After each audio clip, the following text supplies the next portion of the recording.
বরকতময় সেই সত্তা যার হাতে সমস্ত ক্ষমতা, রাজত্ব। তাবারাকাল্লাযী বিয়াদিহিল মুলক, তিনি বরকতময় সত্তা যার হাতে সমস্ত ক্ষমতা। আমরা বলি লা হাওলা ওয়ালা কুওয়াতা ইল্লা বিল্লাহ, কোনো শক্তি সামর্থ্য নাই কে ছাড়া? আল্লাহ ছাড়া। আর আমরা এদিকে বলছি সমস্ত ক্ষমতা আমাদের হাতে। এটা কি শিরক হচ্ছে না? শিরক হচ্ছে। আমরা বলি অনেক সময় বলে ফেলি, ভাই কেমন আছেন? হ্যাঁ ভাই আপনার দোয়ায় ভালো আছে। আপনি কি আমার দোয়ায় ভালো আছেন? আপনাকে বলতে হবে যে আলহামদুলিল্লাহ, আল্লাহর ইচ্ছায় অতঃপর আপনার দোয়ায় ভালো আছে।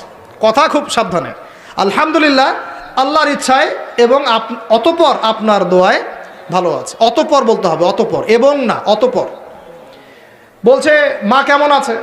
ভালো আছে, ডাক্তার ভালো ছিল, না হলে মাকে বাঁচানো যেত না, ব্যাস শিরক হয়ে গেল।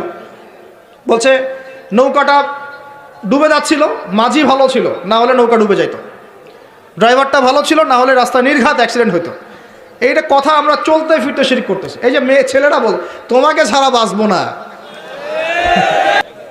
বাঁচিয়েন না, বেঁচে থাকে কি হবে আপনার? যদি একটা মেয়ের জন্য জীবন দিয়ে দেন, তাহলে আল্লাহর জমিনে আপনি আল্লাহর জন্য কি করবেন? তো এই যে অনেক গানও আছে দেখবেন, অনেক গানের লিরিক্সগুলো, ম্যাক্সিমাম গানের লিরিক্সের মধ্যে দেখবেন শিরকি কথা আছে। খেয়াল করে দেখবেন, ম্যাক্সিমাম গানের লিরিক্সের মধ্যে শিরকি কথা আছে। হ্যাঁ, এই চাঁদ তোমাকে দিয়ে দিলাম, চাঁদ তোর বাপের। হ্যাঁ, তোমার জন্য তারা ছিনিয়ে এনে নিব, তারা কি তোর বাপের? তারা চাইলে ছিনিয়ে আনতে পারবে। মানে অনেক ক্ষেত্রে শিরক হচ্ছে। অনেকে দেখা যায় তোমার জন্যে মরতে পারি, এরকম কথা। আমি আসলে গানের লিরিক্স এখন বলতে পারবো না, কারণ এগুলো অনেক আগের কথা। যে জীবনে হয়তো যখন অনেক ছোট ছিলাম তখন হয়তো গান টান কানে আসতো আর কি, তো ওই লিরিক্স তো এখন মনে নাই। কিন্তু আপনারা একটু খেয়াল করে দেখবেন, অনেক গানের লিরিক্স আছে, এগুলো কিন্তু শিরকি কথা, আল্লাহর সাথে দ্রোহিতা হচ্ছে কি না? তো এই কথায় তিনটা ক্ষেত্র বললাম, কথায়, কাজে এবং চিন্তায়। এই তিনটা ক্ষেত্রে মুসলিম সমাজের মধ্যে এখন শিরক বিরাজ করছে। এটা আমাদের উম্মতের সবচেয়ে বড় সমস্যা এখন। আল্লাহ পাক আমাদের সবাইকে শিরক মুক্ত আমল করার তৌফিক এনায়েত করুন, সকলে বলে আমিন। তাহলে কি করতে হবে? আমি কয়েকটা বই পড়ার পরামর্শ দিচ্ছি। কিতাবুত তাওহীদ একটা বই আছে, শিরক সম্পর্কে অনেক বিস্তারিত আলোচনা করা আছে, এটা পড়তে পারেন। তারপরে কোরআন সুন্নাহর আলোকে ইসলামী আকীদা একটা বই আছে, এটা পড়তে পারেন। আকীদা তাহাভিয়াটা পড়তে পারেন। আর শিরক সম্পর্কে আরও অনেক বইপত্র বাজারে বের হয়েছে, শিরক কী ও কেন ইত্যাদি টাইপের। এগুলো পড়লে আপনি শিরকের ধারণা পাবেন ইনশাআল্লাহ তাআলা। আল্লাহ পাক আমাদের সবাইকে শিরক মুক্ত আমল করার তৌফিক এনায়েত করুন, সকলেই বলি আমিন। আর একটা কথা বলি শিরক সম্পর্কে, সেটা হলো আধুনিক সময়ে কিন্তু নতুন একটা শিরক চালু হয়েছে, এটা শুনে রাখেন। সেটা কি? আল্লাহর যত হালাল আছে এগুলোকে মানুষ হারাম করছে দিন দিন, আর আল্লাহ পাকের হারামগুলোকে হালাল করছে দিন দিন। এটা কিন্তু একটা শিরকি আকীদা, এটাও কিন্তু শিরক, জানেন? ইত্তাখাযু আহবারহুম ওয়া রুহবানাহুম আরবাবা মিন দুনিল্লাহ, তারা ধর্মনেতা এবং সমাজ নেতাদেরকে রবের আসনে বসিয়েছিল। এখন আলী ইবনে হাতেম তিনি বলছেন রাদিয়াল্লাহু আনহু যে আমরা তো আমাদের ধর্মনেতা বা সামাজিক নেতাদের তো পূজা করি না। তখন নবী সাল্লাল্লাহু আলাইহি ওয়াসাল্লাম বলছেন তারা কি আল্লাহর হালালকে হারাম করে দেয় না? তোমরা কি তা মেনে নাও না? আবার তারা কি আল্লাহর হারামকে হালাল করে ফেলে না? তোমরা কি তা মেনে নাও না? তখন তিনি বলছেন বেলা ইয়া রাসূলুল্লাহ, এটা তো আমরা করি। তখন নবী সাল্লাল্লাহু আলাইহি ওয়াসাল্লাম বলছেন তিলকা ইবাদাতুহুম, এটাই তো ওদের ইবাদত করা। কেউ যদি আল্লাহর হালালকে হারাম করে আর আমরা তা মেনে নেই, আমরা ওদের ইবাদত করছি। কেউ যদি আল্লাহর হারামকে হালাল করে নেয়, হালালকে হারাম করে নেয়, আমরা তার কথা মেনে নেই, তাহলে আমরা তার ইবাদত করছি। আল্লাহ পাক আমাদেরকে এই ধরনের শিরক থেকে বাঁচার তৌফিক দান করুন। আমি আরেকটা সমস্যা বলে শেষ করছি, উম্মার মানে দুর্দশার অন্যতম একটা কারণ, সেটা হলো বেদাত। এটুক বলে একটু বসেন, 10 মিনিট সময় নেব, এটা একটা ইম্পর্টেন্ট টপিক, এটা একটু বুঝতে হবে, খুব ইম্পর্টেন্ট।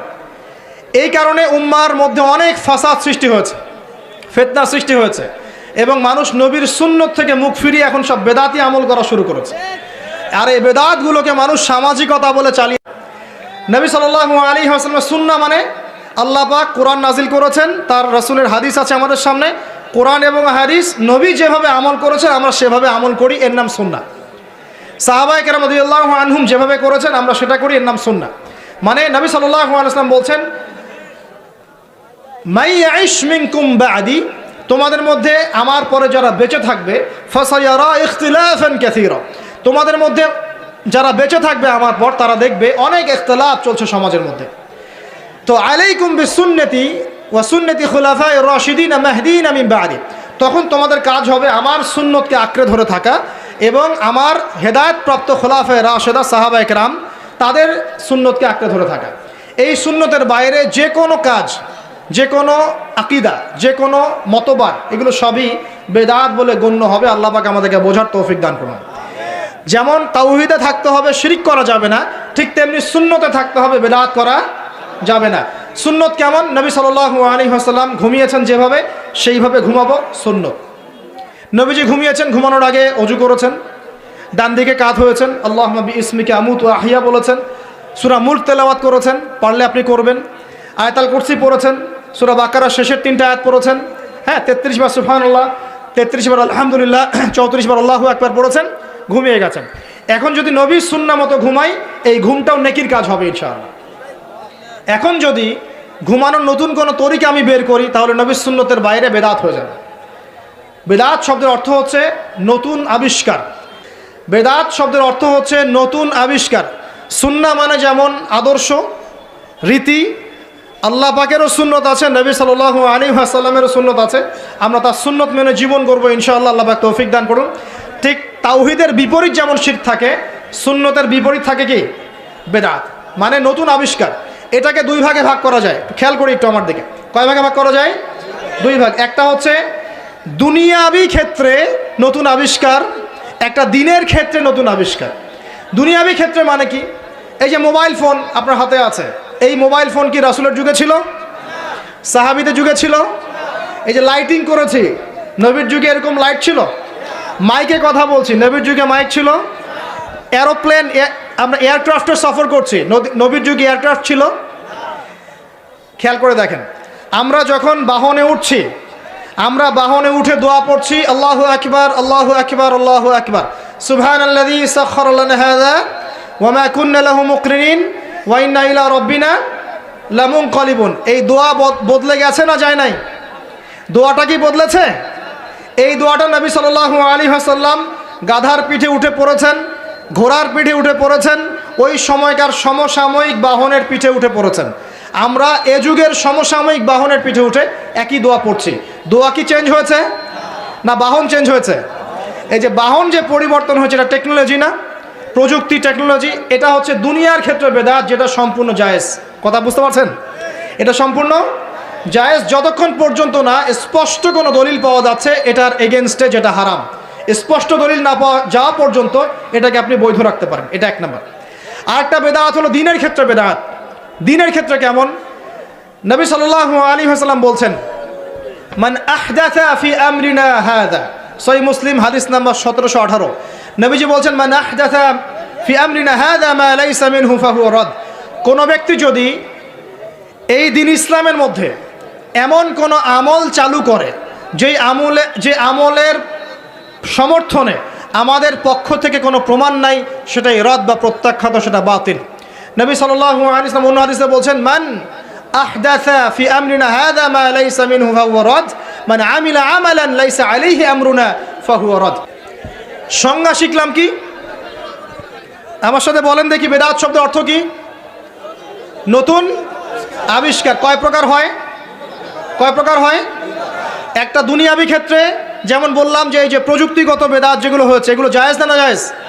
জায়েজ যতক্ষণ পর্যন্ত না এগুলোর বিপরীতে কোনো দলিল স্পষ্ট পাওয়া যাচ্ছে ততক্ষণ পর্যন্ত জায়েজ। আর একটা দিনের ক্ষেত্রে, দিনের ক্ষেত্রে যেটা, সেটা কি জায়েজ হবে না? না জায়েজ হবে? দিনের ক্ষেত্রে যদি আমরা এমন কোনো আমল করি নেকির আশায়, সওয়াবের আশায়, যেটা রাসূল করেন নাই, সাহাবীরা করেন নাই, এবং তাবেঈন ইমামগণ সবার থেকে প্রমাণিত না, এই কাজটা যদি সওয়াবের আশায় করতে যাই, যার পক্ষে কোনো দলিল পাওয়া যায় না, সেটাকেই বাতিল প্রত্যাখ্যাত বেদাত বলা হয়। কথা বুঝতে পারছেন কি না? উদাহরণ দিলে এবার ক্লিয়ার হবে। কয়েকটা ভাবে হতে পারে। যেমন এক নাম্বার ধরন কেমন? মনে করেন যে আপনি হালুয়া রুটির সেমাই খাবেন, খুব ভালো কথা। হালুয়া রুটির সেমাই খাওয়া কি জায়েজ না জায়েজ? এই খাবারটা হালাল না হারাম? হালাল। আপনি এখনও খেতে পারেন, আপনি সকালেও খেতে পারেন, আপনি দুপুরেও খেতে পারেন, যখন ইচ্ছা তখন খেতে পারেন। কিন্তু যদি আপনি কোনো দিবসকে কেন্দ্র করে এরকম একটা সংস্কৃতি চালু করেন যে আজকে 15ই শাবান আমরা সবাই এখন হালুয়া রুটি খাবো, এই যে একটা দিনকে কেন্দ্র করে আপনি একটা নতুন কাজ শুরু করলেন, এই কাজটাকে আমরা বেদাত বলে ফেলছি। মনে করেন আপনি দরুদ পড়বেন, খুব ভালো কথা, দরুদ ভালো জিনিস, দরুদ পড়লে নেকি হয়। কিন্তু আপনি দরুদ পড়লে নেকি হয়, রাসূলের জীবনী চর্চা করলে নেকি হয়, তাকে সালাম দিলে নেকি হয়, সব ঠিক আছে। কিন্তু এখন যদি আপনি নবীর জন্ম দিবসটাকে কেন্দ্র করে এই কাজগুলোকে ঘটা করে করার চেষ্টা করেন, যেটা নবীজি করেন নাই, সাহাবীরা করেন নাই, এটা হলো ধরনগত বেদাত। কথা বুঝতে পারছেন কিনা? এক। দুই নম্বরে আসেন, একটা হয় জিন্সগত। জিন্স মানে প্রকরণ। এটা কেমন? আল্লাহ পাক আমাদেরকে কুরবানি করতে বলেছেন চতুষ্পদ জন্তু। চতুষ্পদ জন্তু বুঝি? চার পাওয়ালা। এখন ঘোড়ারও তো চার পা আছে।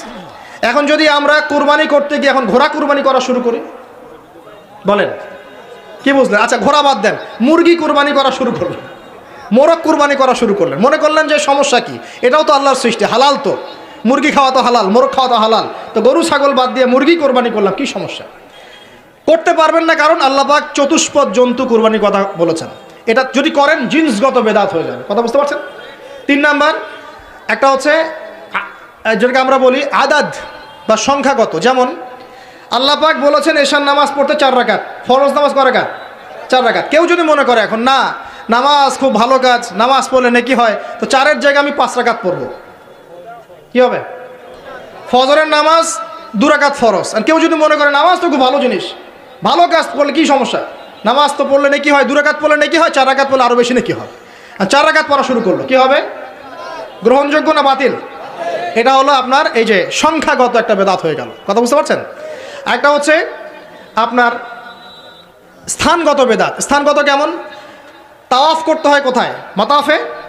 কোথায় তাওয়াফ করে? মাতাফে। হজ করে কোথায়? আরাফার মাঠে।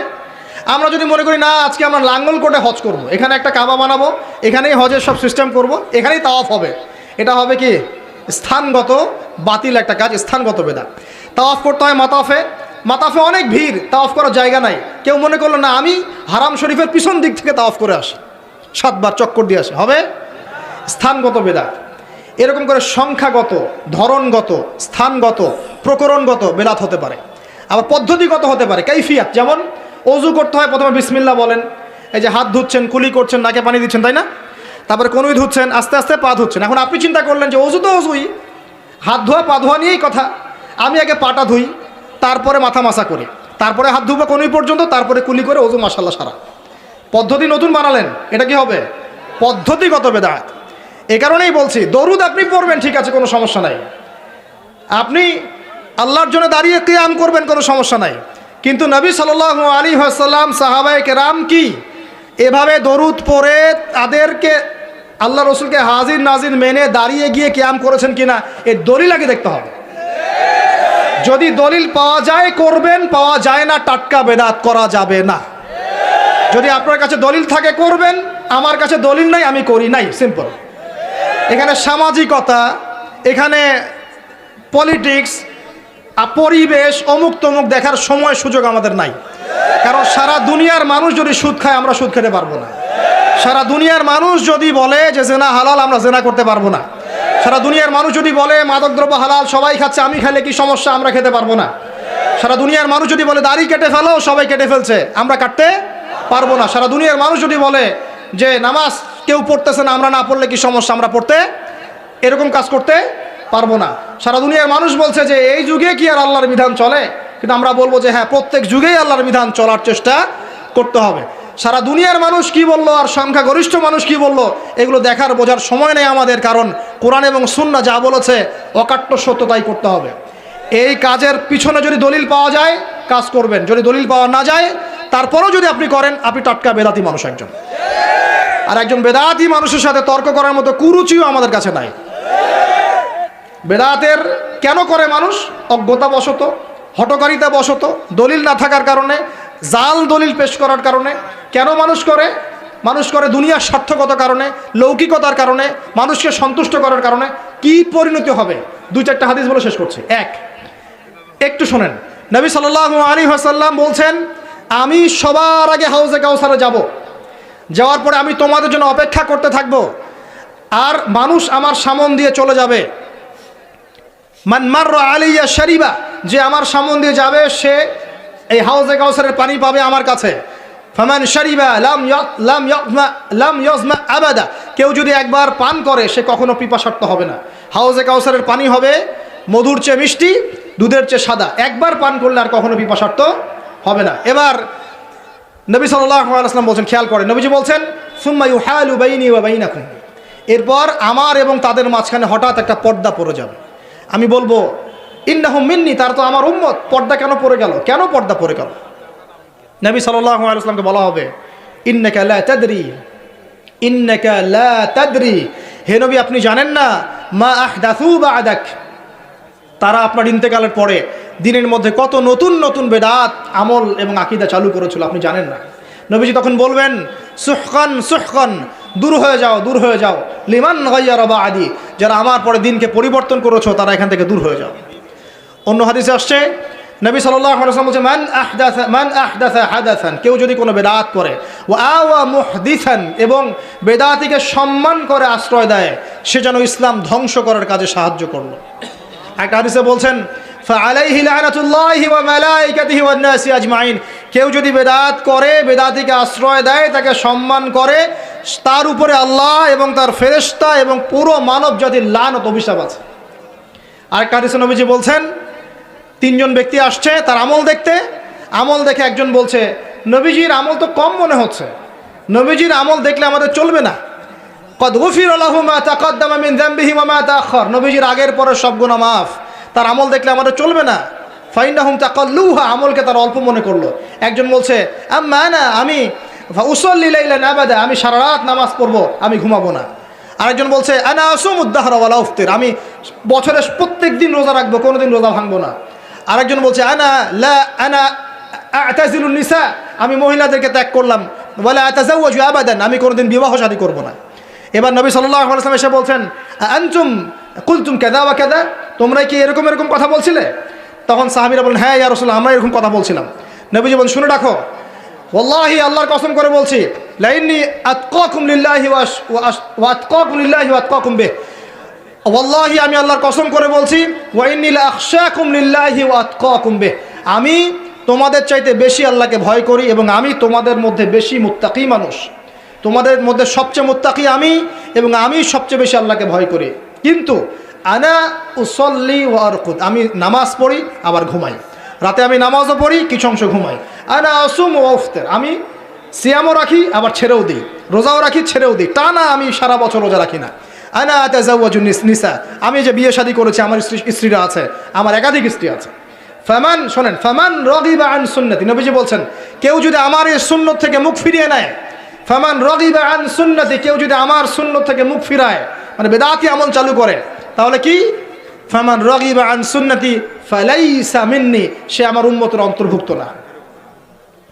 এই হাদিস যথেষ্ট। নবীর সুন্নত যখন যেটা যেভাবে পাবেন সেইভাবে আমল করবেন, এর বাইরে কোনো তরিকা ফলো করতে গেলে কি হবে? সুন্নার খেলাফ বেদাত হবে। বেদাত করলে আমল ধ্বংস হয়ে যায়, আল্লাহ পাকের লানত পেতে হয়, ফেরেশতারা অভিশাপ করেন, পুরো মানব জাতি অভিশাপ করে। এবং যে ব্যক্তি শুধু বেদাত করে না, বেদাতিকে আশ্রয় দেয়, তাকে নবী সাল্লাল্লাহু আলাইহি ওয়াসাল্লাম বলছেন সে যেন ইসলাম ধ্বংস করার কাজে সাহায্য করলো। আর দুটো মারাত্মক কথা হচ্ছে এই, ইমাম ইবনে তাইমিয়া তিনি বলছেন যে আল বেদাআতু আহাব্বু ইলাল ইবলিস মিনাল মাসিয়া, এই বেদাতগুলো ইবলিসের কাছে পাপের চাইতে বেশি পছন্দের মিষ্টি। কারণ একজন পাপী মানুষ তওবা করার ফুরসত পায়, সে মনে করে যে আমি চুরি করছি, জেনা করছি, খারাপ কাজ করছি, এটা পাপ হচ্ছে, সে তওবা করার সুযোগ পেতে পারে। কিন্তু একজন বেদাতি মানুষ সে মনে করে আমি ভালো কাজই তো করছি, আমি কেন তওবা করব, তাই মৃত্যুর আগ পর্যন্ত তো তওবা করার ফুরসত হয় না। এটা খুব খারাপ। আর লাস্ট খারাপ কি, যদি কেউ বেদাতি আমল করে, সে আন্নাহু জাআমা আন্না রাসূলুল্লাহ সাল্লাল্লাহু আলাইহি ওয়াসাল্লাম ক্বাদ খানাল খিয়ানা, সে যদি বেদাতি আমল করে, সে প্রমাণ করতে চাচ্ছে যে সে রাসূল সাল্লাল্লাহু আলাইহি ওয়াসাল্লামকে বলতে চাচ্ছে যে আল্লাহর রাসূল দিনকে পরিপূর্ণ করেন নাই, আমি তার চেয়ে দিন বেশি বুঝি, এবং রাসূল সাল্লাল্লাহু আলাইহি ওয়াসাল্লাম দিনের আমানতদারিতার সাথে খেয়ানত করেছেন। নাউযু বিল্লাহি মিন যালিক। নবী সাল্লাল্লাহু আলাইহি ওয়াসাল্লাম মসজিদে বসেছিলেন, জিবরাইল আলাইহিস সালাম এসে 4টা প্রশ্ন করেছেন। কয়টা? 4টা। তার মধ্যে একটা ছিল ইয়া মুহাম্মদ, বলেন সাল্লাল্লাহু আলাইহি ওয়াসাল্লাম, আখবিরনি আনিল ঈমান, আমাকে ঈমান সম্পর্কে বলুন, ঈমান কি? নবী সাল্লাল্লাহু আলাইহি ওয়াসাল্লাম বলেছেন আল ঈমানু, আল ঈমান হচ্ছে আন তুমিনা বিল্লাহ, তুমি আল্লাহর প্রতি বিশ্বাস করবে, ওয়া মালাইকাতিহি, আল্লাহ পাকের ফেরেশতা মণ্ডলীর প্রতি বিশ্বাস করবে। ওয়া কুতুবিহি, আল্লাহ পাকের আসমানি কিতাবসমূহে বিশ্বাস করবে। ওয়া রুসুলিহি, আল্লাহ প্রেরিত সমস্ত রসুলগণের প্রতি বিশ্বাস করবে। ওয়াল ইয়াউমিল আখির, পরকালের প্রতি বিশ্বাস করবে। ওয়া আন তুমিনা বিল কদরি খাইরিহি ওয়া শাররিহি, এবং তুমি তাকদীর বা ভাগ্যের ভালো মন্দের প্রতি বিশ্বাস করবে। এই 6টা বিষয়ে বিশ্বাস করা, মুখে স্বীকার করা এবং কাজে বাস্তবায়ন করার নাম হচ্ছে ঈমান। আমি কি বোঝাতে পারছি ভাই? যারা এভাবে 6টা পিলারে বিশ্বাস করে মন থেকে, মুখে স্বীকৃতি দেয় এবং কাজেও বাস্তবায়ন করে, তাদেরকে আমরা বলি মুমিন। যারা এগুলো স্বীকার করে না আমরা বলি কাফির। যারা মনে অস্বীকার করে মুখে মুখে স্বীকার করে এদেরকে আমরা বলি মুনাফিক। আর যারা স্বীকার করে নিয়েও কাজ করতে গিয়ে পাপাচারে লিপ্ত হয় তখন আমরা বলি সে ফাসেক বা জালেম। এই হলো ঈমান কেন্দ্রিক 4 শ্রেণীর মানুষ, হয় মুমিন অথবা কাফের অথবা মুনাফিক অথবা ফাসেক জালেম। কখন কাফের হয়? যখন ঈমানের 6 পিলারের কোনো পিলার বিশ্বাস করে না, বা 5টা করে একটা করে না। 5টা মানি একটা মানি না, তারপরেও কাফের। ঠিক যেমন কোরআনের সব সূরা মানে, সূরা নাস মানে না, কি হবে? কাফের। এভাবেই সব নবীকেই মানি, ঈসা আলাইহিস সালামকে মানি না, কি হবে? এরকম সব কিতাব মানি কিন্তু তাওরাত যে আল্লাহর পক্ষ থেকে নাজিল হয়েছিল মানি না, এ কি হবে? অতএব ঈমানের 6 পিলারে যারা বিশ্বাস করে, মনে বিশ্বাস করে, মুখে স্বীকৃতি দেয়, কাজে বাস্তবায়ন করে, তাদেরকে আমরা বলি মুমিন। কথা বুঝতে পারছেন? এবং যারা এগুলো অস্বীকার করে তাদেরকে আমরা বলি কাফের। তারপরে যারা মনে বিশ্বাস করে না কিন্তু মুখে মুখে স্বীকার করে, বাইরে দেখায় যে হ্যাঁ আমি মুমিন, ভিতরটাতে ইসলাম বিদ্বেষী মনোভাব থাকে, এদেরকে আমরা বলি মুনাফিক। কি বলি? সবচেয়ে বড় মুনাফিকের সর্দারের নাম কি? আব্দুল্লাহ বিন উবাই। আচ্ছা, এখন 4র্থ শ্রেণী হচ্ছে যারা বিশ্বাস করে ঠিকই, মুমিন ঠিকই, কিন্তু কাজ করতে গিয়ে দেখা যায় কবিরা গুনায় লিপ্ত হয়, তখন আমরা তাকে বলি সে হয়ে গেছে ফাসেক বা জালেম। ফাসেক বা জালেম হলেই কাফেরের সমান হবে না, কারণ ফাসেক বা জালেম ব্যক্তির তওবা করার দরজা কি আছে? খোলা আছে। তো ঈমানের সঙ্গে আমরা এখানে পেলাম এই মুমিনদেরকে আল্লাহ পাক বলছেন ইত্তাকুল্লাহ, তোমরা আল্লাহকে ভয় করো। আল্লাহ পাক মুমিনদেরকে বলছেন আল্লাহকে ভয় করো। কেমন করে ভয় করো? হাক্কা তুকাতি, ভয় করার মতো করে ভয় করো। খালি মুখে বললাম ভয় করি, কাজে নাই এমন নয়। মুখে বললাম যে মুসলিম, নামাজ নাই এমন নয়। মুখে বললাম মুসলিম, নামাজ পড়ে যাকাত দেয় না এমন না। মুখে বলছে মুসলিম, নামাজ পড়ে মসজিদ কমিটির সভাপতি, আবার এদিকে সুদ খায় এমন না। কথা বুঝতে পারছেন? ভয় করার মতো ভয় করো। নামাজ পড়ি, তাহাজ্জুদ পড়ি, আবার বাইরে বেপরদায়ও যাই এমন ভয় না। নামাজ পড়ি, রোজা রাখি, আবার সিগারেটও খাই এমন ভয় না। নামাজ রোজা ঠিক আছে, গার্লফ্রেন্ডকে নিয়ে ঘুরে বেড়াই এমন ভয় না। ঠিক আছে, সব ঠিক আছে, নামাজ রোজা হজ জাকাত, পর্নোগ্রাফিতে আসক্ত, মেয়েদের সাথে আসক্ত, সুদ খায়, ঘুষ খায়, জেনা করে, দুর্নীতি করে এমন মানুষ নয়। ইত্তাকুল্লাহ হাক্কা তুকাতি, আল্লাহকে ভয় করো, ভয় করার মতো করে ভয় করো। ওয়ালা তামুতুন্না ইল্লা ওয়া আনতুম মুসলিমুন, পরিপূর্ণ আত্মসমর্পণকারী মুসলিম না হয়ে মৃত্যুবরণ করো না। আয়াতের কথাগুলো কি কঠিন না সহজ? ভয় করার মতো ভয় একটা এক্সাম্পল দিতে পারি। সামনে রমাদান মাস আসছে, রমজান মাসে ইনশাল্লাহ আমরা সবাই রোজা রাখবো ইনশাল্লাহ। আল্লাহ পাক আমাদের সবাইকে রমজানে পৌঁছে দিন এবং 30টা রোজা ঠিকঠাক মতো রাখার তৌফিক দান করুন। রমজানের সম থাকে, যাকাত প্রদান করা হয়, তারাবি তাহাজ্জুদ আমরা পড়ি, কোরআন খতম করি, আলহামদুলিল্লাহ মানুষকে ইফতার করাই। দেখেন এই কাজগুলো যখন আমরা করি কেউ কিন্তু দেখছে না আমি রোজা আছে কিনা। ইচ্ছা করলে আপনি গোসল করার সময় 1 গ্লাস পানি খেয়ে ফেলতে পারেন, ওযু করার সময় চুপ করে পানি খেয়ে ফেলতে পারেন, কেউ কি দেখবে? কিন্তু আপনি করেন না। কেন করেন না? কারণ আপনি বিশ্বাস করেন আল্লাহ পাক হাজির নাজির, আল্লাহ পাক দেখছেন, শুনছেন, জানছেন। এই যে আল্লাহকে ভয় করি না দেখেই, সর্বাবস্থায় আল্লাহ পাক আমাকে দেখছেন, এই কনসেপ্টটা লালন করি, এটাই হলো হাক্কা তুকাতি, ভয় করার মতো ভয় করা। আরেকটা এক্সাম্পল দেওয়া যায়, জিবরাইল আলাইহিস সালাম একটা প্রশ্ন করছেন নবী সাল্লাল্লাহু আলাইহি ওয়াসাল্লামকে, ইয়া মুহাম্মদ সাল্লাল্লাহু আলাইহি ওয়াসাল্লাম আখবিরনি আনিল ইহসান, আমাকে ইহসান সম্পর্কে বলুন, ইহসান কি? নবীজি বলছেন সাল্লাল্লাহু আলাইহি ওয়াসাল্লাম, আল ইহসান, ইহসান হচ্ছে আন তা'বুদাল্লাহা কাআন্নাকা তারাহ, ইহসান হচ্ছে তুমি এমনভাবে আল্লাহর ইবাদত করবে যেন তুমি আল্লাহকে দেখতে পাচ্ছ। নামাজ পড়ছো, মনে হচ্ছে আল্লাহ আমাকে দেখছেন, আমি আল্লাহকে দেখছি। যাকাত দিচ্ছ, খেয়াল খুব যে আল্লাহ আমাকে দেখছেন। দান সদকা করছো, মনে রাখবে আল্লাহ আমাকে দেখছেন, রিয়া করো না। কোরআন তেলাওয়াত করছো, চিন্তা করছো আল্লাহ আমাকে দেখছেন। আপনি রাত্রেবেলা মেয়েদের সাথে কথাবার্তা বলতে পারছেন না, কারণ আপনি চিন্তা করছেন আল্লাহ আপনাকে দেখছেন। আপনি সুদ খেতে পারছেন না, কারণ চিন্তা করছেন আল্লাহ আমাকে দেখছেন। গোপনে পাপ করতে পারছেন না, আল্লাহ আমাকে দেখছেন। এই যে কনসেপ্ট, তুমি এমনভাবে আল্লাহর ইবাদত করবে যেন তুমি আল্লাহকে দেখছো। ওয়াইল্লাম তাকুন তারা, তুমি যদি আল্লাহকে দেখতে না পারো, কারণ বাইরের চোখ দিয়ে আল্লাহকে দেখা যাবে যাবে না, আসলে যাবে না। জান্নাতীরা আল্লাহকে দেখবে ইনশাআল্লাহ। কারা দেখবে? জান্নাতীরা আল্লাহ পাককে দেখবে। এটা বলে দিই ছোট্ট করে, জান্নাতের যত নাজ নেয়ামত দেওয়া হবে, এই নাজ নেয়ামতগুলো দেওয়ার পরে আল্লাহ পাক জিজ্ঞাসা করবেন আর কিছু চাও? তখন জান্নাতীরা বলবেন এত নেয়ামত আল্লাহ আপনি দিয়েছেন, আর কি চাই?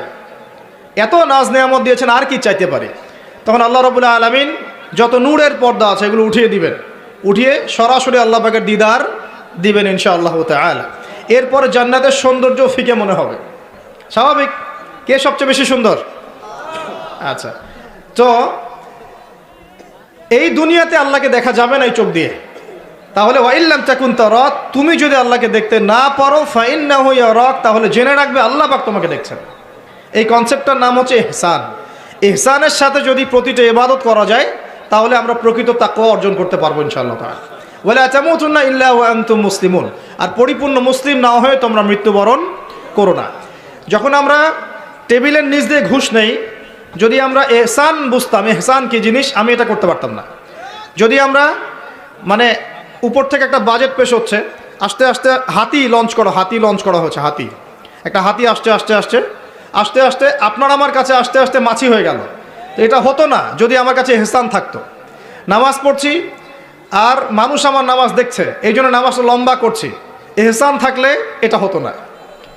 মানুষ জানুক যে আমি বড় দানশীল, এই জন্য ওয়াজ মাহফিলে এসে আমি নাম প্রকাশ করছি, আমি দিয়েছি 10, আমি 20, আমি 50, এই যে মানুষ জানুক আমি দানশীল, এরকম কনসেপ্ট থাকলে রিয়া হয়।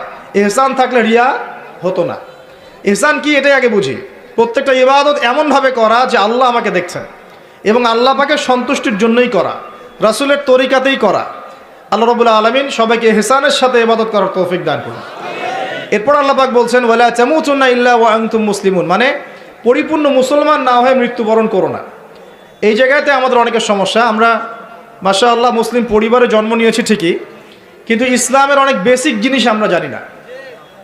ঠিক আছে, মুসলিম পরিবারে জন্ম নেওয়ার পরেও দেখা যায় দুর্ভাগ্যজনক আমাদের অনেকেই নামাজ পড়ি না। মুসলিম পরিবারে জন্ম নিয়েছি কিন্তু কোরআন তেলাওয়াত করতে জানি না। মুসলিম পরিবারে জন্ম নিয়ে মাশাআল্লাহ বড় বড় জায়গায় চলে গেছি, দেশের অর্থনীতির বিশ্বের অনেক জায়গায় চলে গেছে, কিন্তু কোরআনের 20-30টা সূরা পড়ার তৌফিক হচ্ছে না। নবীর হাদিস 30-40টা মুখস্থ করার তৌফিক হচ্ছে না। ইসলামের আকীদার বইগুলো পড়ার তৌফিক হচ্ছে না। ইসলামের হিস্ট্রি, ইকোনমিক্স পড়ার তৌফিক হচ্ছে না। নবীর সুন্নাহ মাফিক জীবন গড়ার তৌফিক হচ্ছে না। দাড়ি পর্যন্ত ছেড়ে দেওয়ার তৌফিক হচ্ছে না। তাহলে মুসলিম পরিবারে জন্ম নেওয়াটা বড় কথা না পরিপূর্ণ ইসলাম পালন করাটা বড় কথা? তো পরিপূর্ণ ইসলাম পালন করার আগে কনসেপ্ট ঠিক করতে হবে যে ইসলাম কি একটা পরিপূর্ণ জীবন বিধান নাকি ইসলাম একটা আংশিক জীবন বিধান। উত্তরটা আমরা নিব আল্লাহ রাব্বুল আলামিনের কাছ থেকে। সূরা মাঈদা আয়াত নাম্বার 3, সূরা মাঈদা আয়াত নাম্বার 3 আল্লাহ পাক বলছেন বিসমিল্লাহির রহমানির রহিম আল ইয়াউমা আকমালতু লাকুম দীনাকুম ওয়া আতমামতু আলাইকুম নি'মাতি ওয়া রাদিতু লাকুমুল ইসলামা দীনান। আমার সাথে একটু কথা বলবেন। এই আয়াতটা নাজিল হয়েছে বিদায় হজের ভাষণের সময়। বিদায় হজে কিন্তু কয়েকটা ভাষণ হয়েছে।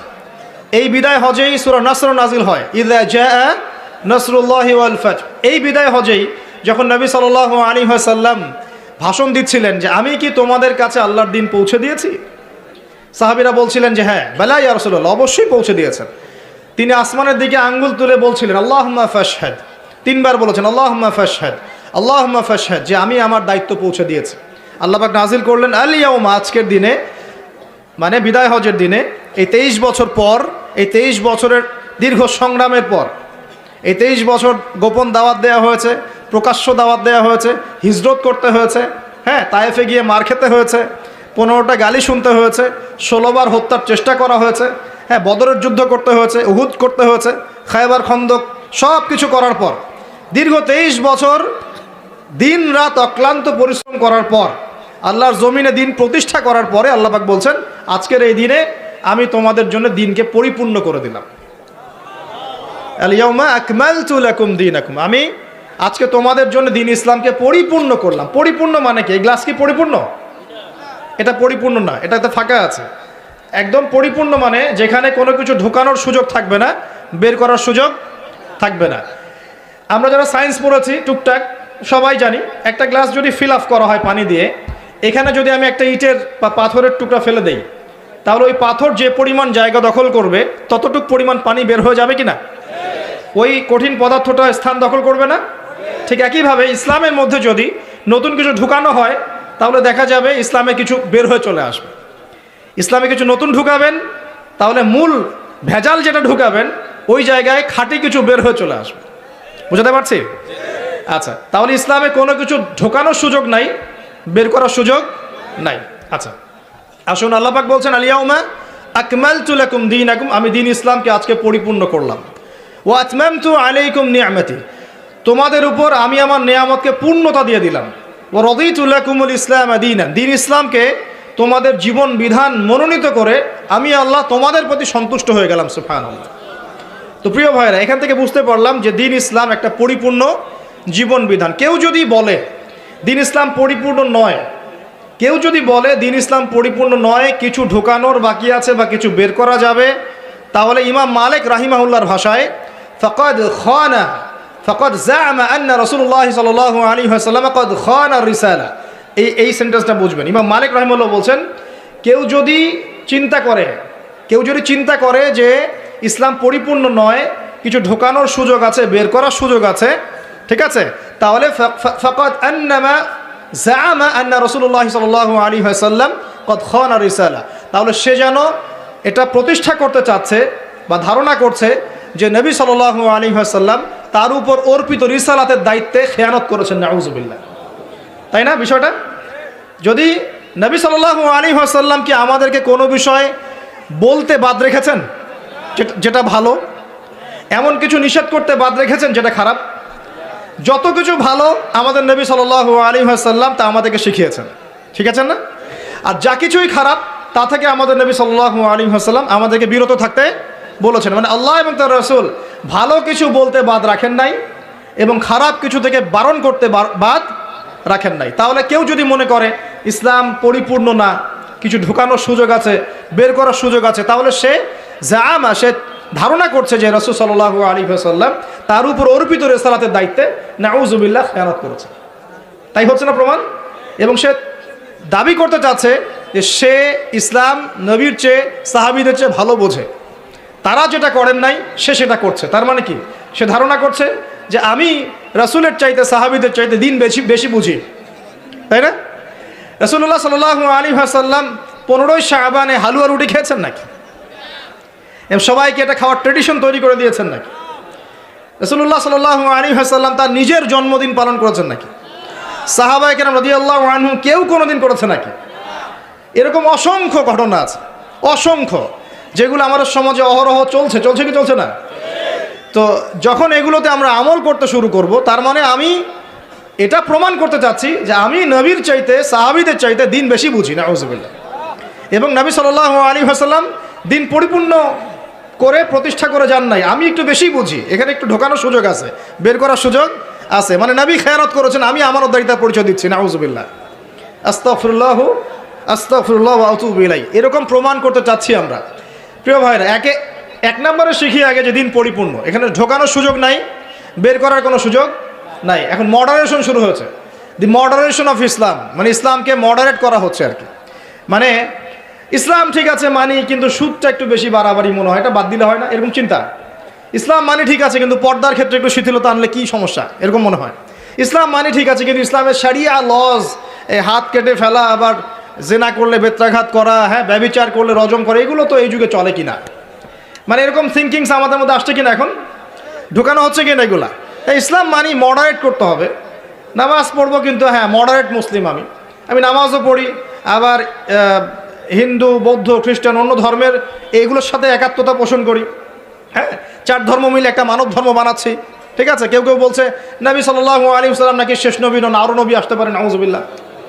কেউ বলছে যে ওলামায়ে কেরাম কিছুই বোঝে না, সে একাই সব বুঝে, হ্যাঁ, কেউ বলছে তাবলিগ জামাতের ইজতেমায় গেলে মানুষের ঈমান চলে যাবে, বলছে কি না একটা কথা? অনেক কথাই শুনছি আমরা এখন। কেউ বলছে লা ইলাহা ইল্লাল্লাহ কালিমা একবার পড়লেই হবে, আমলের কোনো প্রয়োজন নাই। আবার কেউ বলছে কবিরা গুনাহ করলেই সে কাফের হয়ে যায়, তাকে হত্যা করা যায়। আবার কেউ বলছে যে আলী রাদিয়াল্লাহু আনহুর মর্যাদা নবী সাল্লাল্লাহু আলাইহি ওয়াসাল্লামের চাইতেও বেশি, নাউযুবিল্লাহ। কেউ বলছে আরও নবী আসতে পারে, গোলাম আহমেদ কাদিয়ানিও একজন। কত মানুষ কত কথা বলছে। কেউ বলছে ভাগ্য বলতে কিছু নাই, মানুষ নিজেই তার ভাগ্যের নিয়ন্ত্রণ। কেউ বলছে ভাগ্যই সব, মানুষের কর্মের কোনো স্বাধীনতা নাই, চুরি করে মানুষ এই কারণেই আল্লাহ লিখে রাখছেন তাই, নাউযুবিল্লাহ। এরকম অনেকেই। কেউ বলছে যে যুক্তি দিয়ে ইসলাম মানতে হবে, যুক্তি বিজ্ঞান দর্শন দিয়ে যে জ্ঞানটা পাবো এটাই জ্ঞান, আল্লাহ পাকের ওহীর জ্ঞান চূড়ান্ত নয়, যুক্তি বিজ্ঞান দর্শন দিয়ে যা আসবে সেটাই জ্ঞান। কত রকম মানে মডারেশন চলে আসছে আমাদের মধ্যে, এখন আসছে কি না? এখন প্রথমে আগে হজম করতে হবে ইসলামটা আল্লাহ পাক পরিপূর্ণ করেছেন কার মাধ্যমে? নবী সাল্লাল্লাহু আলাইহি ওয়াসাল্লামের মাধ্যমে। কিসের দ্বারা? কোরআনের দ্বারা এবং হাদিসের দ্বারা, কোরআন এবং সুন্নাহর দ্বারা। এরপর সাহাবায়ে কেরাম তার উপর আমল করে দেখিয়েছেন, তার পরের জেনারেশন আমল করে দেখিয়েছেন, 4 ইমামগণ আমল করে দেখিয়েছেন, মুহাদ্দিসিন কেরাম আমল করে দেখিয়েছেন, যত বরেণ্য ওলামায়ে কেরাম প্রত্যেক যুগে যুগে তারাও কিন্তু আমল করে দেখিয়েছেন। পরবর্তী জেনারেশনের ক্ষেত্রে গিয়ে কিছু কিছু ইখতিলাফ এসেছে, ফিকহি মাসআলা ইখতিলাফ এসেছে। এই ইখতিলাফগুলো এখন পর্যন্ত আছে, এই ইখতিলাফগুলো থাকবে, কিন্তু এর কারণে আমরা কখনো বিভক্ত হয়ে যাব না ইনশাআল্লাহ। ইখতিলাফ থাকতে পারে, ফিকহি মাসআলা ইখতিলাফ থাকতে পারে, এর ফলশ্রুতিতে আমরা কখনো বিভক্ত হয়ে যাব না ইনশাআল্লাহ তাআলা। এবারে আসেন, আল্লাহ পাক বলছেন এই পরিপূর্ণ দিন বাদ দিয়ে অন্য দিন যদি কেউ তালাশ করে কবুল করা হবে কিনা, একটা বড় প্রশ্ন কিনা? উত্তর আল্লাহ পাক দিচ্ছে সূরা আলে ইমরানে গিয়ে 85 নম্বর আয়াতে। আল্লাহ পাক বলছেন ওয়া মা ইয়াবতাগি গায়রাল ইসলামি দীনান ফালা ইউকবালা মিন, কেউ যদি ইসলাম নামক এই পরিপূর্ণ জীবন ব্যবস্থাকে বাদ দিয়ে অন্য কোনো দিন তালাশ করে, অন্য কোনো কোড অফ লাইফ তালাশ করে, ফালা ইউকবালা মিন, তার কাছ থেকে কোনো ফরজ নফল কোনো আমলই কবুল করা হবে না। কবুল করা হবে? আচ্ছা, তারপরে আল্লাহ পাক বলছেন ইন্না দীনা ইনদাল্লাহিল ইসলাম, এই সূরার 19 নম্বর আয়াতে। আমার কাছে আল্লাহ পাক বলছেন নিশ্চয় আল্লাহর কাছে একমাত্র গ্রহণযোগ্য দিনের নাম কি? ইসলাম। ইসলাম একমাত্র দিন, সেটা আবার পরিপূর্ণ, এটা বাদ দিয়ে অন্য কোনো দিন তালাশ করলে কবুল হবে না। Concept clear? এবার সামনে যাই, পরিপূর্ণ মানে কি? পরিপূর্ণ অর্থটাকে এটাও তো বুঝতে হবে। পরিপূর্ণ মানে শর্ট করে বলি, আমাদের জীবনে 5টা থেকে 6টা ডিপার্টমেন্ট থাকে, একটু বোঝেন। একটা ডিপার্টমেন্ট হচ্ছে আমাদের ইবাদত বন্দেগীর ডিপার্টমেন্ট, মানে আমরা এখানে নামাজ পড়ি, রোজা রাখি, হজ জাকাত এগুলো করি, আমরা তাসবিহ তাহলিল জিকির আজগার এগুলো করি, ইবাদত বন্দেগী করি, আল্লাহর জিকির, তাসবিহ তাহলিল, দান সাদাকা, নামাজ রোজা, হজ জাকাত ইত্যাদি। এগুলো হচ্ছে আমাদের ইবাদত বন্দেগীর ডিপার্টমেন্ট 1 নাম্বার। 2 নাম্বার আমাদের পারিবারিক ডিপার্টমেন্ট আছে, আমরা পরিবার চালাই, বিয়ে শাদী করি, হ্যাঁ, স্ত্রী সন্তান লালন পালন ভরণ পোষণ দেয় ইত্যাদি। এই পরিবারের মধ্যে দিনের আমরা চর্চা করি, এটা পারিবারিক ডিপার্টমেন্ট। 3 নাম্বার হচ্ছে সোশ্যাল, আমরা সামাজিক জীব, সমাজে আমরা একে অপরের সাথে মেলামেশা করি, সামাজিক বিষয়গুলো ডিল করি, এটা আমাদের সামাজিক জীবন। 4 নাম্বার আমাদের পলিটিক্যাল লাইফ আছে, মানুষ কিন্তু খলিফা, আল্লাহ পাকের কি খলিফা, আল্লাহ পাকের জমিনে সে খলিফার দায়িত্ব পালন করবে। যদি আল্লাহর বিধান অনুযায়ী করে তাহলে আল্লাহর খলিফা, যদি শয়তানের বিধান অনুযায়ী করে তাহলে শয়তানের খলিফা। কথা ক্লিয়ার? যদি আল্লাহ পাকের বিধান অনুযায়ী করে তাহলে আল্লাহর খলিফা, যদি শয়তানের বিধান অনুযায়ী করে তাহলে শয়তানের খলিফা। তখন খলিফার কনসেপ্ট থাকবে। তো পলিটিক্যাল লাইফে ইসলামিক কিছু হেদায়েত আছে, এটা আমাদের পলিটিক্যাল লাইফ। 5 নাম্বার হচ্ছে আমাদের কালচারাল লাইফ, আমরা সাংস্কৃতিক জীবন আছে আমাদের, সাংস্কৃতিক ক্ষেত্রে আমরা বিভিন্ন ক্ষেত্রে বিভিন্ন কাজ করি, আমাদের কৃষ্টি কালচার সংস্কৃতি আছে। তো আপনাকে আমি বুঝালাম যে আমাদের জীবনের ডিপার্টমেন্ট কয়টা ভাই? মোটামুটিভাবে 6টা। 1 নাম্বার ইবাদত বন্দেগীর জীবন, ইবাদত বন্দেগীর জীবনে কোরআন এবং সুন্নায় 100% হেদায়েত আছে কি নাই? কথা বলেন এবার, আছে কি নাই? আচ্ছা। 2 নাম্বার আমাদের পারিবারিক জীবনের হেদায়েতগুলো কোরআন সুন্নায় আছে কি নাই? আছে না নাই? আচ্ছা, খেয়াল করবেন কোনটা নাই। 3 নাম্বার আমাদের সোশ্যাল জীবন, সামাজিক জীবনের হেদায়েত কোরআন সুন্নায় আছে না নাই? 4 নাম্বার আমাদের পলিটিক্যাল হেদায়েতগুলো কোরআন সুন্নায় পাওয়া যায় কি যায় না? 5 নাম্বার আমাদের কালচারাল জীবনের হেদায়েত পাওয়া যায় কি যায় না? 6 নাম্বার আমাদের ইকোনমিক জীবন, ইকোনমিক লাইফ, অর্থনৈতিক জীবনের হেদায়েত কোরআন এবং সুন্নাহ দিয়েছে কি দেয় নাই? তাহলে জীবনের প্রতিটা ক্ষেত্রের হেদায়েত কোরআন এবং সুন্নায় আছে না নাই? এখন প্রশ্ন হচ্ছে আপনি মানবেন কি মানবেন না। এখন প্রশ্ন হচ্ছে আপনি মানবেন কি মানবেন না। যদি মানেন দুনিয়াতে সফল, পরকালে জান্নাত। যদি না মানেন দুনিয়াতে পার পেয়ে যেতে পারেন, পরকালে জাহান্নাম। কথা পরিষ্কার? যদি মানেন দুনিয়াতে সফল, পরকালেও জান্নাত ইনশাআল্লাহ তাআলা। যদি না মানেন দুনিয়ায় পার পেয়ে যেতে পারেন, পরকালে পার পাওয়া যাবে না। পরকাল দূরের কথা, কবরেও পার পাওয়া যাবে না। কবরে আল্লাহ রাব্বুল আলামিন প্রশ্ন করবেন, ফেরেশতাদেরকে দ্বারা প্রশ্ন করাবেন। কি প্রথমটা? মান রব্বুক, তোমার রবকে। দুনিয়াতে কেউ যদি আল্লাহর সাথে শিরক করে থাকে, সে কখনোই মান রব্বুক উত্তর দিতে পারবে না। দ্বিতীয় প্রশ্ন করা হবে মা দীনুক, এই দিন ইসলামকে যদি পরিপূর্ণরূপে কেউ গ্রহণ না করে, বিশ্বাস পোষণ না করে এবং আমলের চেষ্টা না করে, সে মা দীনুক উত্তর দিতে পারবে না। প্রশ্ন করা হবে মান হাযার রাজুল বুইসা ফীকুম, এই ব্যক্তিকে যাকে তোমাদের কাছে পাঠানো হয়েছে, সে যদি পৃথিবীতে দুনিয়ার জীবনে রাসূল সাল্লাল্লাহু আলাইহি ওয়াসাল্লামের সুন্নাহর উপর জীবন না গড়ে বা গড়ার চেষ্টা না করে, সে উত্তর দিতে পারবে না যে তিনি হচ্ছেন মুহাম্মদ রাসূলুল্লাহ সাল্লাল্লাহু আলাইহি ওয়াসাল্লাম। তাহলে আমরা শিখতে পারলাম এই পর্যন্ত যে ইসলাম একটা পরিপূর্ণ জীবন ব্যবস্থা। পরিপূর্ণ মানে জীবনের প্রতিটা ডিপার্টমেন্টের হেদায়েত আছে। আর জীবনকে আমরা 6টা ভাগে ভাগ করলাম, দেখলাম যে কুরআন সুন্নাহয় হ্যাঁ প্রত্যেকটা বিষয়ের হেদায়েত আছে। আপনি ব্যক্তি জীবনের হেদায়েত চান, এই যে আয়াত, ইয়া আইয়ুহাল্লাযীনা আমানুত্তাকুল্লাহ হাক্কা তুকাতিহি ওয়া লা তামুতুন্না ইল্লা ওয়া আনতুম মুসলিমুন। ব্যক্তি জীবনে পরিপূর্ণ মুসলিম না হয়ে মৃত্যুবরণ করো না। পাওয়া গেল ব্যক্তি জীবনের হেদায়েত। আপনি সালাতের হেদায়েত চান, আল্লাহ পাক বলছেন আকিমিস সালাহ ওয়া আতুজ যাকাত, সালাত কায়েম করো, যাকাত দাও। আপনি অর্থনৈতিক হেদায়েত পেলেন, সালাতের হেদায়েতও পেলেন। কোরআন তেলাওয়াতের হেদায়েত চান, সেটাও আছে। ওয়াতলু মা উহিয়া ইলাইকা মির রাব্বিক, আছে কি নাই? আছে। আপনি এখন চাচ্ছেন যে পারিবারিক হেদায়েত চাচ্ছি আমি, সূরা তাহরিম খোলেন, 6 নম্বর আয়াত পড়ে দেখেন, আল্লাহ পাক বলছেন কু আনফুসাকুম ওয়া আহলিকুম নারা, নিজে জাহান্নামের আগুন থেকে বাঁচো, পরিবারবর্গকে বাঁচাও। আপনি চাচ্ছেন যে আপনি অর্থনৈতিক হেদায়েত চাচ্ছেন, আল্লাহ পাক বলছেন দেখুন ফাআহাল্লাহুল বাইআ ওয়া হাররামার রিবা, আল্লাহ ব্যবসা হালাল করেছেন, সুদকে হারাম করেছেন। কোন ডিপার্টমেন্ট চান? সবকিছু এখানে আছে। দিন প্রতিষ্ঠা করতে চান, আল্লাহ পাক সূরা সফে বলছেন হুয়াল্লাযী আরসালা রাসূলাহু বিল হুদা ওয়া দীনিল হক লিইয়ুযহিরাহু আলা দ্বীনি কুল্লি। দিন কায়েম করতে চান, আল্লাহ পাক বলছেন, কি বলছেন? ইন তানসুরুল্লাহ ইয়ানসুরুকুম ওয়া ইউসাব্বিত আকদামাকুম। আপনি দায়িত্ব অবহেলা করেছেন, আল্লাহ পাক বলছেন ওয়া ইন তাতাওয়াল্লাউ ইস্তাবদিল কওমান গায়রাকুম। উম্মার ঐক্য চান, আল্লাহ বলছেন ওয়া আতাসিমু বিহাবলিল্লাহি জামিআন ওয়া লা তাফাররাকু। একটা মানে আহলুস সুন্নাহ ওয়াল জামাআহ বা একটা নির্ভেজাল একটা দল চান দাওয়াতের জন্য, আল্লাহ বলছেন ওয়ালতাকুম মিনকুম উম্মাহ ইয়াদউনা ইলাল খায়র ওয়া ইয়া'মুরুনা বিল মা'রুফ ওয়া ইয়ানহাউনা আনিল মুনকার। শ্রেষ্ঠ জাতি হতে চান, আল্লাহ বলছেন কুনতুম খায়রা উম্মাহ উখরিজাত লিন-নাস তা'মুরুনা বিল মা'রুফ ওয়া তানহাউনা আনিল মুনকার। মানে বলতে থাকলে রাত চলে যাবে। এমন কোনো ডিপার্টমেন্ট নাই যে ডিপার্টমেন্ট সম্পর্কে আল্লাহ পাক কোরআন এবং হাদিসে ব্যাখ্যা বিশ্লেষণ করেন নাই। আল্লাহ পাক সূরা কাহফের 54 নম্বর আয়াতে বলছেন যে ওয়ালাকাদ সাররাফনা ফি হাযাল কুরআন লিন-নাস মিন কুল্লি মাসাল, আমি মানব জাতির জন্য প্রতিটা বিষয় এই কোরআনে ব্যাখ্যা করেছি। এখন প্রশ্ন হচ্ছে আমি মানব কি মানব না? এখানে আপনার স্বতন্ত্র স্বাধীন ইচ্ছা শক্তি আছে। আল্লাহ পাক বলছেন লা ইকরাহা ফিদ-দীন, দিনে কোনো বাড়াবাড়ি নাই। ক্বাদ তাবায়্যানা রুশদু মিনাল গায়, এই যে স্পষ্ট হয়ে গেছে যেটা দীপ্তমান হেদায়েত এবং যেটা অন্ধকার, মানে যেটা আপনার ভ্রষ্টতা আর যেটা হেদায়েত স্পষ্ট হয়ে গেছে। আপনি চাইলে মানতে পারেন। ওই যে সূরা কাহফে আছে ওয়াকুলিল হাক্কু মির রাব্বিকুম, আয়াত নাম্বার 29, ফামান শাআ ফালইউমিন, যার ইচ্ছা হয় ঈমান নিয়ে আসুক, ওয়া মান শাআ ফালইয়াকফুর, যার ইচ্ছা হয় অস্বীকার করুক। ইন্না আ'তাদনা লিযালিমিনা নারান, আমি জালেমদের জন্য আগুন প্রস্তুত করেছি। ব্যাস এতটুকু। আল্লাহ বলছেন এই দুনিয়াটা কেন? আল্লাহ পাক বলছেন লিয়াবলুয়াকুম আইয়ুকুম আহসানু আমালা, আমি দেখতে চাই তোমাদের মধ্যে আমলে কে শ্রেষ্ঠ। মানে কোন ডিপার্টমেন্ট চান? যে কোনো ডিপার্টমেন্টের হেদায়েত কোরআন শুনে পাওয়া যাবে। এখন আমার প্রশ্ন হচ্ছে আপনি আমি মানব কি না? আল্লাহ উত্তর দিচ্ছেন লা ইকরাহা ফিদ-দীন, দিনে কোনো বাড়াবাড়ি নাই। তুমি চাইলে মানো, না চাইলে মেনো না। আল্লাহ পাক আপনাকে ঘাড় ধরে একদম মসজিদে ঢোকাবেন না। ঢোকাবেন? আল্লাহ পাক আপনাকে ফোর্সফুলি যাকাত দেওয়াবেন না। আল্লাহ পাক আপনাকে ধরে বেঁধে একদম রমজানের রোজা রাখবেন না। আল্লাহ পাক আপনাকে দিন কায়েমের জন্য দাওয়াত এবং জিহাদের মেহনত জোর করে করাবেন না। কিছুই আল্লাহ পাক জোর করবেন না। আল্লাহ পাক শুধু স্পষ্ট করে দিয়েছেন কোনটা সত্য কোনটা মিথ্যা। এখন এইটাই পরীক্ষা আমাদের এই দুনিয়ায়।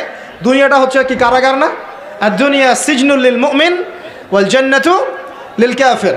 কাফেরদের জন্য দুনিয়া জান্নাত, মুমিনদের জন্য কি এটা কারাগার। এই কারাগার বা জেলখানার জীবনের সময় আবার অনির্ধারিত, কেউ জানে না কতদিনে কে বাঁচবে, কতদিনে কে মরবে। এই সময় অনির্ধারিত কারাগারের জীবন, হেদায়েত স্পষ্ট, মানবা কি মানবা না, ইচ্ছার স্বাধীনতা আল্লাহ পাক দিয়েছেন। কথা ঠিক না ঠিক? এবার আমাদের উপর এখন আল্লাহ পাক ছেড়ে দিলেন, নবীর মাধ্যমে জানিয়েও দিলেন।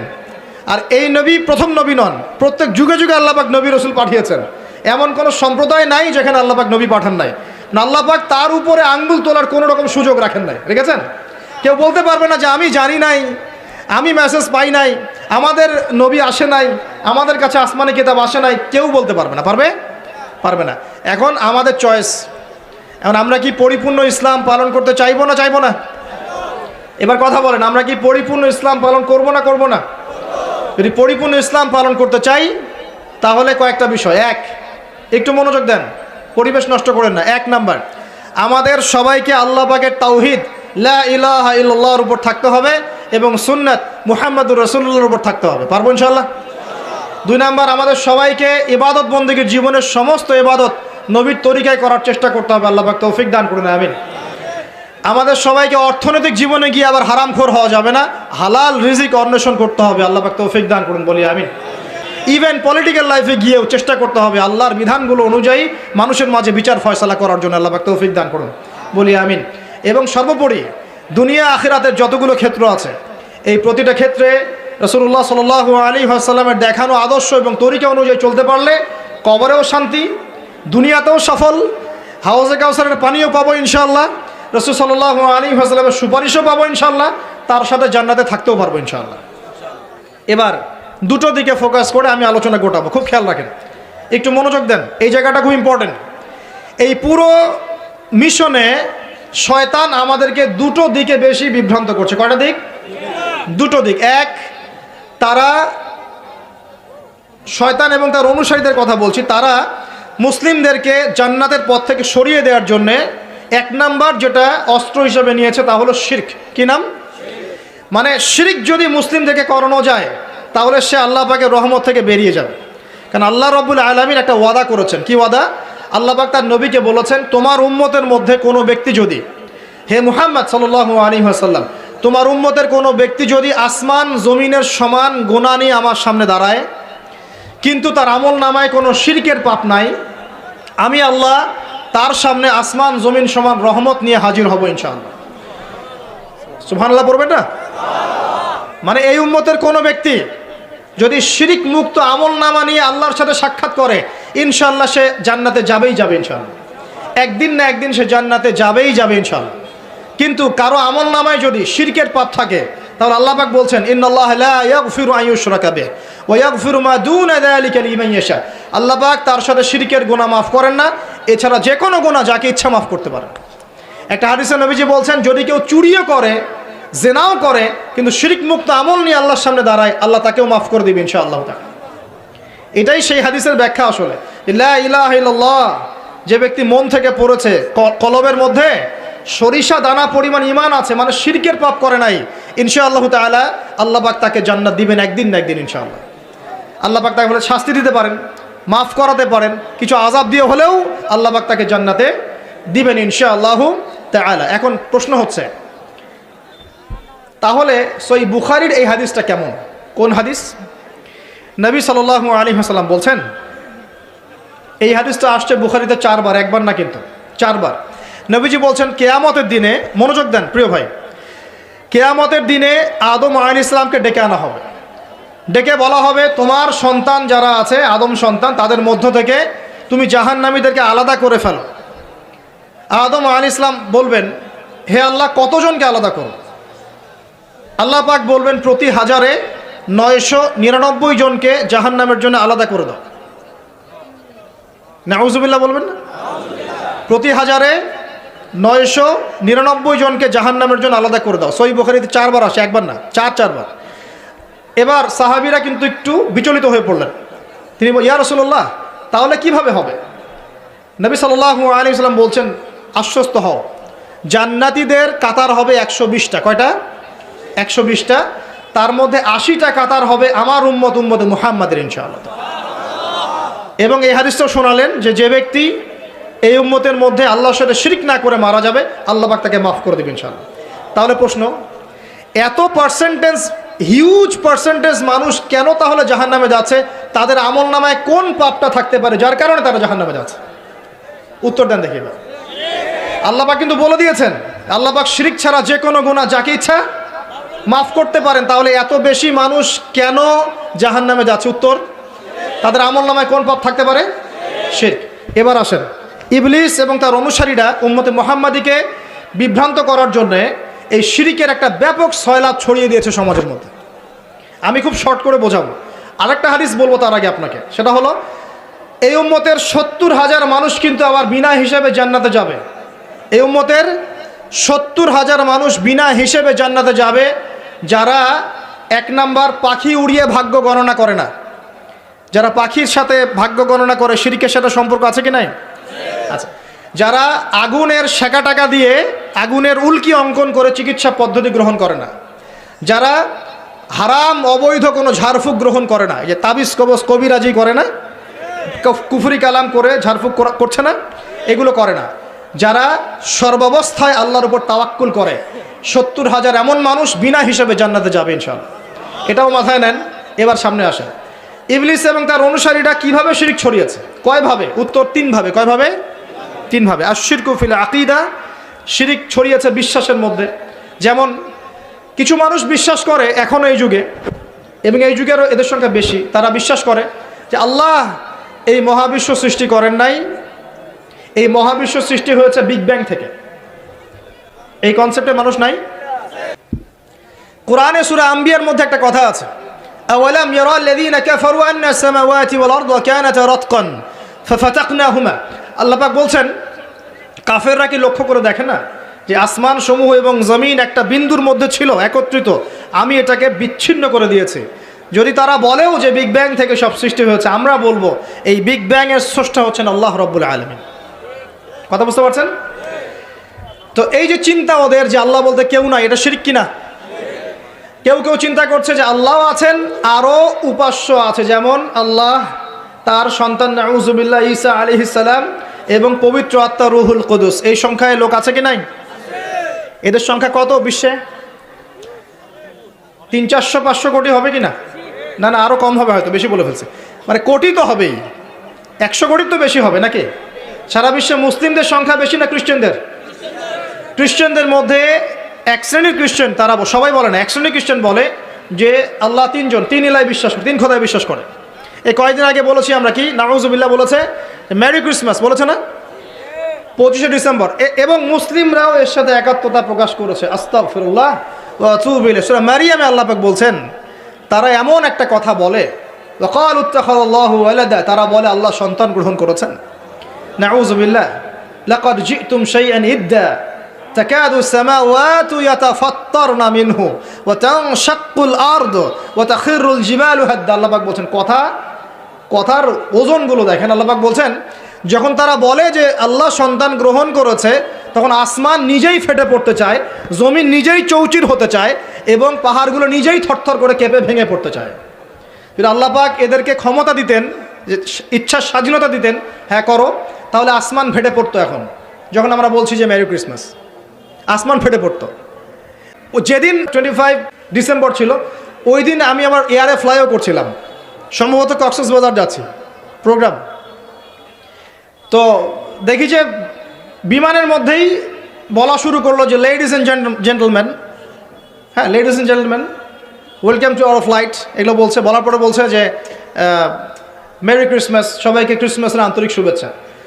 তখন আল্লাহর কসম, আমার মনে হচ্ছিল যে এখন মনে হয় প্লেনটা ভেঙে পড়ে যাবে আসমান থেকে, কারণ আমি একটা জানি। আল্লাহ পাক বলছেন সূরা মারিয়ামের শেষের দিকে পড়ে দেখেন, আল্লাহ পাক বলছেন, ওয়াকালু ইত্তাখাযার রহমানু ওয়ালাদা, তারা বলে রহমান সন্তান গ্রহণ করেছেন। নাউযুবিল্লাহ। তাকাদু সামাওয়াতু ইয়াতাফাত্তারনা মিনহু, এই কথা শুনে আসমান ফেটে পড়তে চায়। ওয়া তানশাক্কুল আরদ, জমিন চৌচির হতে চায়। ওয়া তাখিরুল জিবালু হাদ্দা, পর্বত ফেটে পড়তে চায়, চৌচির হতে চায়। সুবহানাল্লাহ। লাকাদ জিতুম শাইআন ইদ্দা, তোমরা একটা চরম রকম ভয়ঙ্কর মিথ্যা প্রতারণাপূর্ণ কথা নিয়ে এসেছো। যখন বলছে কেউ মেরি ক্রিসমাস, তার মানে সে স্বীকার করছে যে 25শে ডিসেম্বরে আল্লাহ পাক ঈসা আলাইহিস সালামকে জন্ম দিয়েছেন, আউযুবিল্লাহ, তাই কি না? বুঝতে পারেন না কথা? আর আমরা নামাজে বলছি লাম ইয়ালিদ ওয়া লাম ইউলাদ কুল হুয়াল্লাহু আহাদ আল্লাহুস সামাদ। লাম ইয়ালিদ, তিনি কাউকে জন্ম দেন নাই, ওয়া লাম ইউলাদ, তাকেও কেউ জন্ম দেয়নি, ওয়া লাম ইয়াকুল লাহু কুফুয়ান আহাদ। একবার এই সূরা পড়লে কোরআনের 3 ভাগের 1 ভাগ পড়ার নেকি হয়ে যায়। 3 বার পড়লে 1 খতম কোরআনের নেকি হয়ে যায়। এমনি এমনি হয় না, কারণ কোরআনের 3 ভাগের 1 ভাগ হচ্ছে আল্লাহর তাওহীদ। কোরআনের 3 ভাগের 1 ভাগ কি? আল্লাহর তাওহীদ। এই যে 3 ভাগের 1 ভাগ। আর 1 ভাগ হচ্ছে হুকুম আহকাম, কি করবে কি করবে না। আর 1 ভাগ হচ্ছে হিস্ট্রি, ইতিহাস, কি হয়েছে এই পর্যন্ত বিশ্বে। কোরআন 3 ভাগে ভাগ করতে পারবেন আপনি। প্রিয় ভাইরা, এটা শিরক কিনা? এবং কোটি কোটি মানুষ কি এই শিরকে বিশ্বাস করে কিনা? এখন ওই সমাজে গিয়ে যদি আপনি বলেন সামাজিকতার খাতিরে মেনে নিচ্ছি যে এটা শিরক, তারপরে আমি একটা আপোষ করলাম, চলবে? এখন কিছু মানুষ সামাজিকতার দোহাই দেয়। সামাজিকতা কোন সমাজে? যে সমাজ আমাকে শিরক শেখায় ওই সমাজ, যে সমাজ আমাকে হারাম খাওয়া শেখায় সেই সমাজ, যে সমাজে মানুষ বেদাতি আমল করে সেই সমাজ। কোন সমাজের পূজা করবেন? কোন সমাজের ইত্তেবা করবেন? যেই সমাজ নবী সাল্লাল্লাহু আলাইহি ওয়াসাল্লামের আদলে গড়া সমাজ, সেই সমাজের আমরা তাবেদারি করব ইনশাআল্লাহ। আর যেই সমাজ জাহেলিয়াতের আদলে গড়া, সেই সমাজের তাবেদারি করতে হবে। আল্লাহ পাক বোঝার তৌফিক দান করুন। তো এই যে কিছু মানুষ এখানে শিরক করছে, তারপর কিছু মানুষ কি বলছে যে গ্রহ নক্ষত্র চন্দ্র সূর্যের উপাসনা করা যায়, করছে না মানুষ? কিছু মানুষ কবর পূজা করছে কিনা? করছে কিনা? কিছু মানুষ মাজারের পূজা করছে কিনা? কিছু মানুষ মৃত ব্যক্তির কাছে এই নজর মানত করে কিনা? কিছু মানুষ মৃত ব্যক্তির কাছে এই যে কুরবানি জবাই করে কিনা? কিছু মানুষ এই যে জাদুবিদ্যার চর্চা করছে কিনা? তারপর ওই যে ভাগ্য গণনা করছে কিনা রাশিফল দেখে?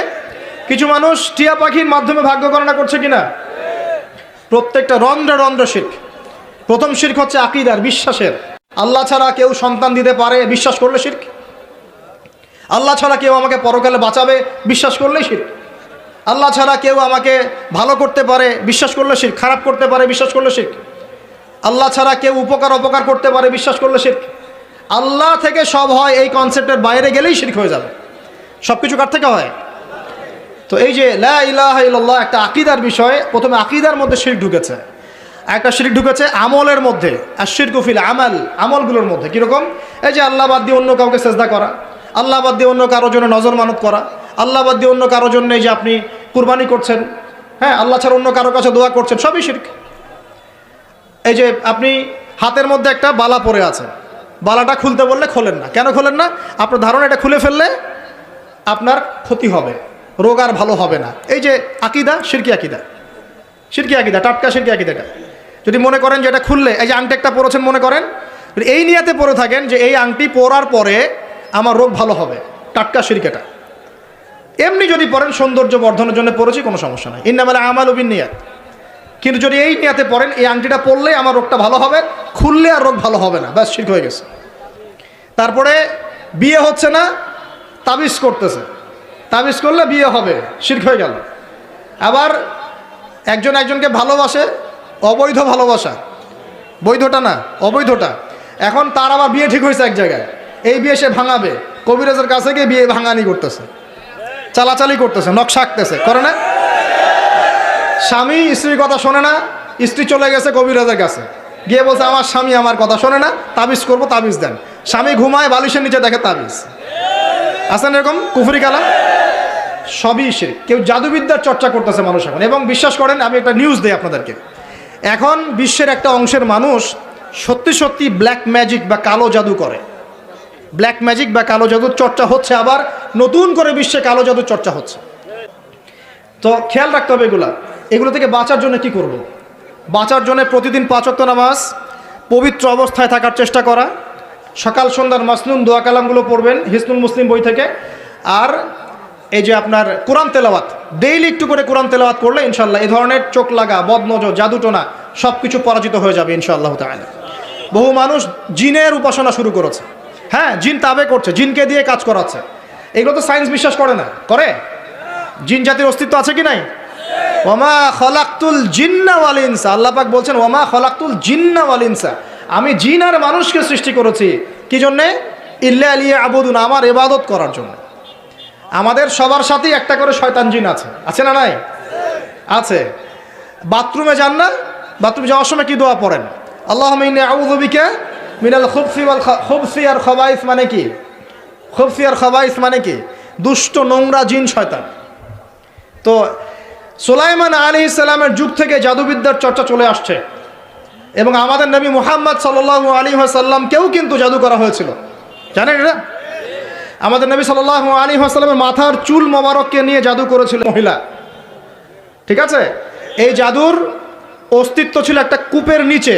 আলী রাদিয়াল্লাহু আনহু গিয়ে সেটাকে খুঁজে বের করেন, রাসূল সাল্লাল্লাহু আলাইহি ওয়াসাল্লামের সামনে ওটা ধ্বংস করে দেওয়া হয়। এরপরে এই সময় নাজিল হয় কুল আউযু বিরাব্বিল ফালাক মিন শাররি মা খালাক ওয়া মিন শাররি গাসিকিন ইযা ওয়াকাব ওয়া মিন শাররিন নাফাসাতি ফিল উকাদ। এটা হচ্ছে জাদুর আয়াত। ওয়া মিন শাররিন নাফাসাতি ফিল উকাদ ওয়া মিন শাররি হাসিদিন ইযা হাসাদ। এবার নাজিল হয় কুল আউযু বিরাব্বিন নাস মালিকিন নাস ইলাহিন নাস মিন শাররিল ওয়াসওয়াসিল খান্নাস আল্লাযী ইউওয়াসওয়িসু ফি সুদুরিন নাস মিনাল জিন্নাতি ওয়ান নাস। এই সূরা দুটো নাজিল হয় এই ঘটনার প্রেক্ষিতেই। আমরা তো শানে নজুল অনেকে জানি না, তো এইগুলো এখন শিরকি আকীদা আমাদের সমাজে চলছে। আবার একটা কি, কথার মধ্যে শিরক চলছে। কথা আমরা বলছি আমরাই সমস্ত ক্ষমতার অধিকারী, বলছে কি না? এরকম কথা শোনা যায় না? আর তাবারাকাল্লাযী বিয়াদিহিল মুলক মানে কি? বরকতময় সেই সত্তা যার হাতে সমস্ত ক্ষমতা, রাজত্ব। তাবারাকাল্লাযী বিয়াদিহিল মুলক, তিনি বরকতময় সত্তা যার হাতে সমস্ত ক্ষমতা। আমরা বলি লা হাওলা ওয়ালা কুওয়াতা ইল্লা বিল্লাহ, কোনো শক্তি সামর্থ্য নাই কে ছাড়া? আল্লাহ ছাড়া। আর আমরা এদিকে বলছি সমস্ত ক্ষমতা আমাদের হাতে। এটা কি শিরক হচ্ছে না? শিরক হচ্ছে। আমরা বলি অনেক সময় বলে ফেলি, ভাই কেমন আছেন? হ্যাঁ ভাই আপনার দোয়ায় ভালো আছে। আপনি কি আমার দোয়ায় ভালো আছেন? আপনাকে বলতে হবে যে আলহামদুলিল্লাহ, আল্লাহর ইচ্ছায় অতঃপর আপনার দোয়ায় ভালো আছে। কথা খুব সাবধানে, আলহামদুলিল্লাহ আল্লাহর ইচ্ছায় এবং অতঃপর আপনার দোয়ায় ভালো আছে। অতঃপর বলতে হবে, অতঃপর, এবং না, অতঃপর। বলছে মা কেমন আছে? ভালো আছে, ডাক্তার ভালো ছিল, না হলে মাকে বাঁচানো যেত না, ব্যাস শিরক হয়ে গেল। বলছে নৌকাটা ডুবে যাচ্ছিল, মাঝি ভালো ছিল, না হলে নৌকা ডুবে যাইত। ড্রাইভারটা ভালো ছিল, না হলে রাস্তায় নির্ঘাত অ্যাক্সিডেন্ট হইতো। এইটা কথা আমরা চলতে ফিরতে শিরক করতেছি। এই যে মেয়ে ছেলেরা বল তোমাকে ছাড়া বাঁচবো না, বাঁচিয়েন না, বেঁচে থাকে কি হবে আপনার? যদি একটা মেয়ের জন্য জীবন দিয়ে দেন, তাহলে আল্লাহর জমিনে আপনি আল্লাহর জন্য কি করবেন?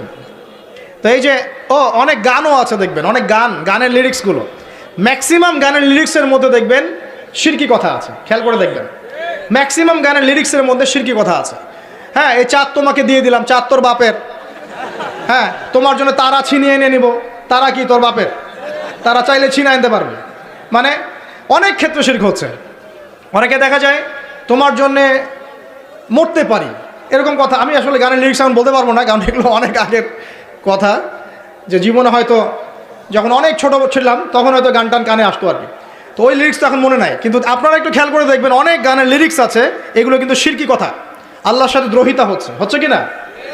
তো এই কথায় তিনটা ক্ষেত্র বললাম, কথায়, কাজে এবং চিন্তায়। এই তিনটা ক্ষেত্রে মুসলিম সমাজের মধ্যে এখন শিরক বিরাজ করছে। এটা আমাদের উম্মতের সবচেয়ে বড় সমস্যা এখন।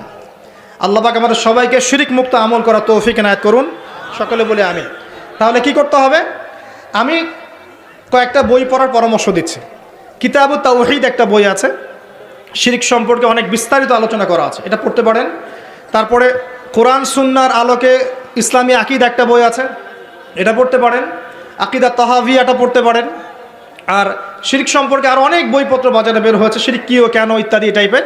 এগুলো পড়লে আপনি শিরকের ধারণা পাবেন ইনশাআল্লাহ তাআলা।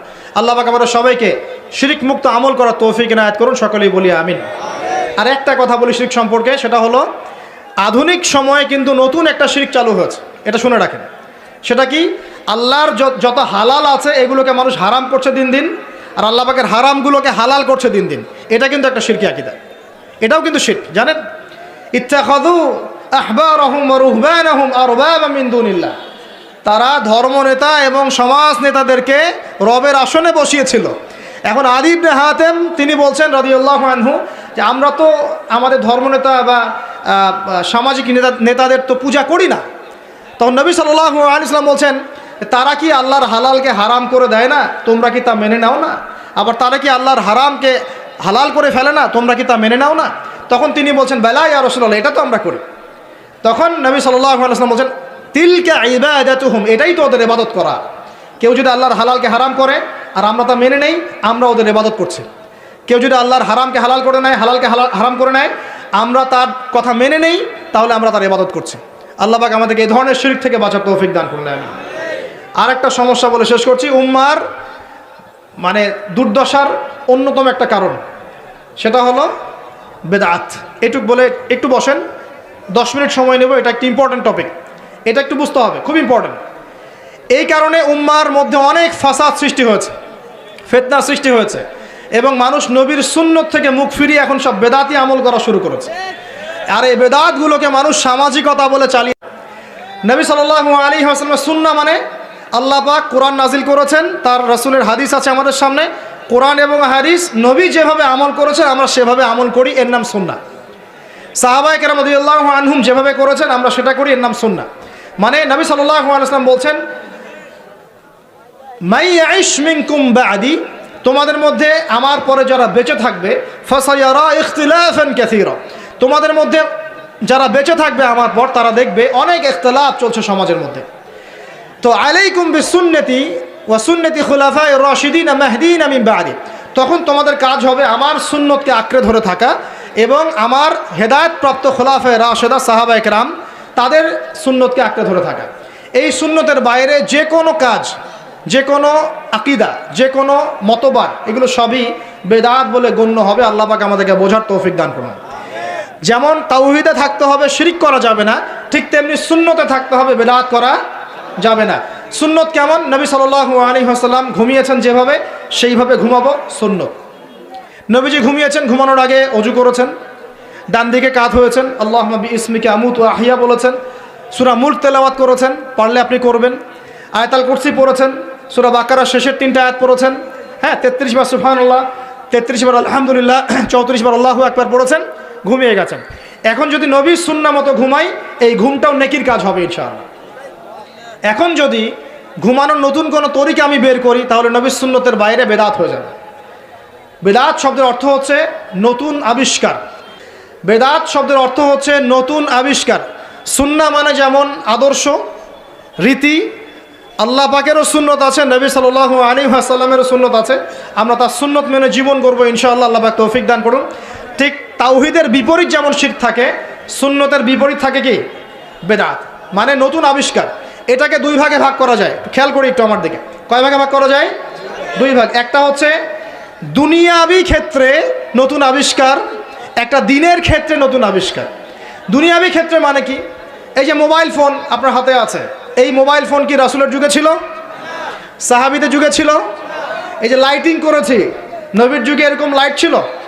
মাইকে কথা বলছি, নবীর যুগে মাইক ছিল? এরোপ্লেন, আমরা এয়ারক্রাফটে সফর করছি, নবীর যুগে এয়ারক্রাফট ছিল? খেয়াল করে দেখেন, আমরা যখন বাহনে উঠছি, আমরা বাহনে উঠে দোয়া পড়ছি, আল্লাহু আকবার আল্লাহু আকবার আল্লাহু আকবার, সুবহানাল্লাযী সাখখারা লানা হাযা ওয়া মা কুন্না লাহু মুকরিনিন ওয়া ইন্না ইলা রাব্বিনা লামুনকালিবুন। এই দোয়া বদলে গেছে না যায় নাই? দোয়াটা কি বদলেছে? এই দোয়াটা নবী সাল্লাল্লাহু আলাইহি ওয়াসাল্লাম গাধার পিঠে উঠে পড়েছেন, ঘোড়ার পিঠে উঠে পড়েছেন, ওই সময়কার সমসাময়িক বাহনের পিঠে উঠে পড়েছেন। আমরা এ যুগের সমসাময়িক বাহনের পিঠে উঠে একই দোয়া পড়ছি। দোয়া কি চেঞ্জ হয়েছে না বাহন চেঞ্জ হয়েছে? এই যে বাহন যে পরিবর্তন হয়েছে, এটা টেকনোলজি না, প্রযুক্তি, টেকনোলজি। এটা হচ্ছে দুনিয়ার ক্ষেত্রে বেদাত, যেটা সম্পূর্ণ জায়েজ। কথা বুঝতে পারছেন? এটা সম্পূর্ণ জায়েজ যতক্ষণ পর্যন্ত না স্পষ্ট কোনো দলিল পাওয়া যাচ্ছে এটার এগেনস্টে, যেটা হারাম। স্পষ্ট দলিল না পাওয়া যাওয়া পর্যন্ত এটাকে আপনি বৈধ রাখতে পারেন, এটা 1 নম্বর। আরেকটা বেদাত হলো দিনের ক্ষেত্রে বেদাত। দিনের ক্ষেত্রে কেমন? নবী সাল্লাল্লাহু আলাইহি ওয়াসাল্লাম বলছেন, মান আহদাসা ফি আমরিনা হাযা, সহিহ মুসলিম হাদিস নাম্বার 1718। নবীজি বলছেন, মান আহদাসা ফি আমরিনা হাযা মা লাইসা মিনহু ফাহুয়া রাদ। কোন ব্যক্তি যদি এই দিন ইসলামের মধ্যে এমন কোন আমল চালু করে যে আমলের সমর্থনে আমাদের পক্ষ থেকে কোনো প্রমাণ নাই, সেটাই রদ বা প্রত্যাখ্যাত, সেটা বাতিল। নবী সাল্লাল্লাহু আলাইহি ওয়াসাল্লাম অন্য হাদিসে বলছেন, মান আহদাসা ফি আমরিনা হাযা মা লাইসা মিনহু ফাহুয়া রাদ, মান আমিলা আমালান লাইসা আলাইহি আমরুনা ফাহুয়া রাদ। সংজ্ঞা শিখলাম কি?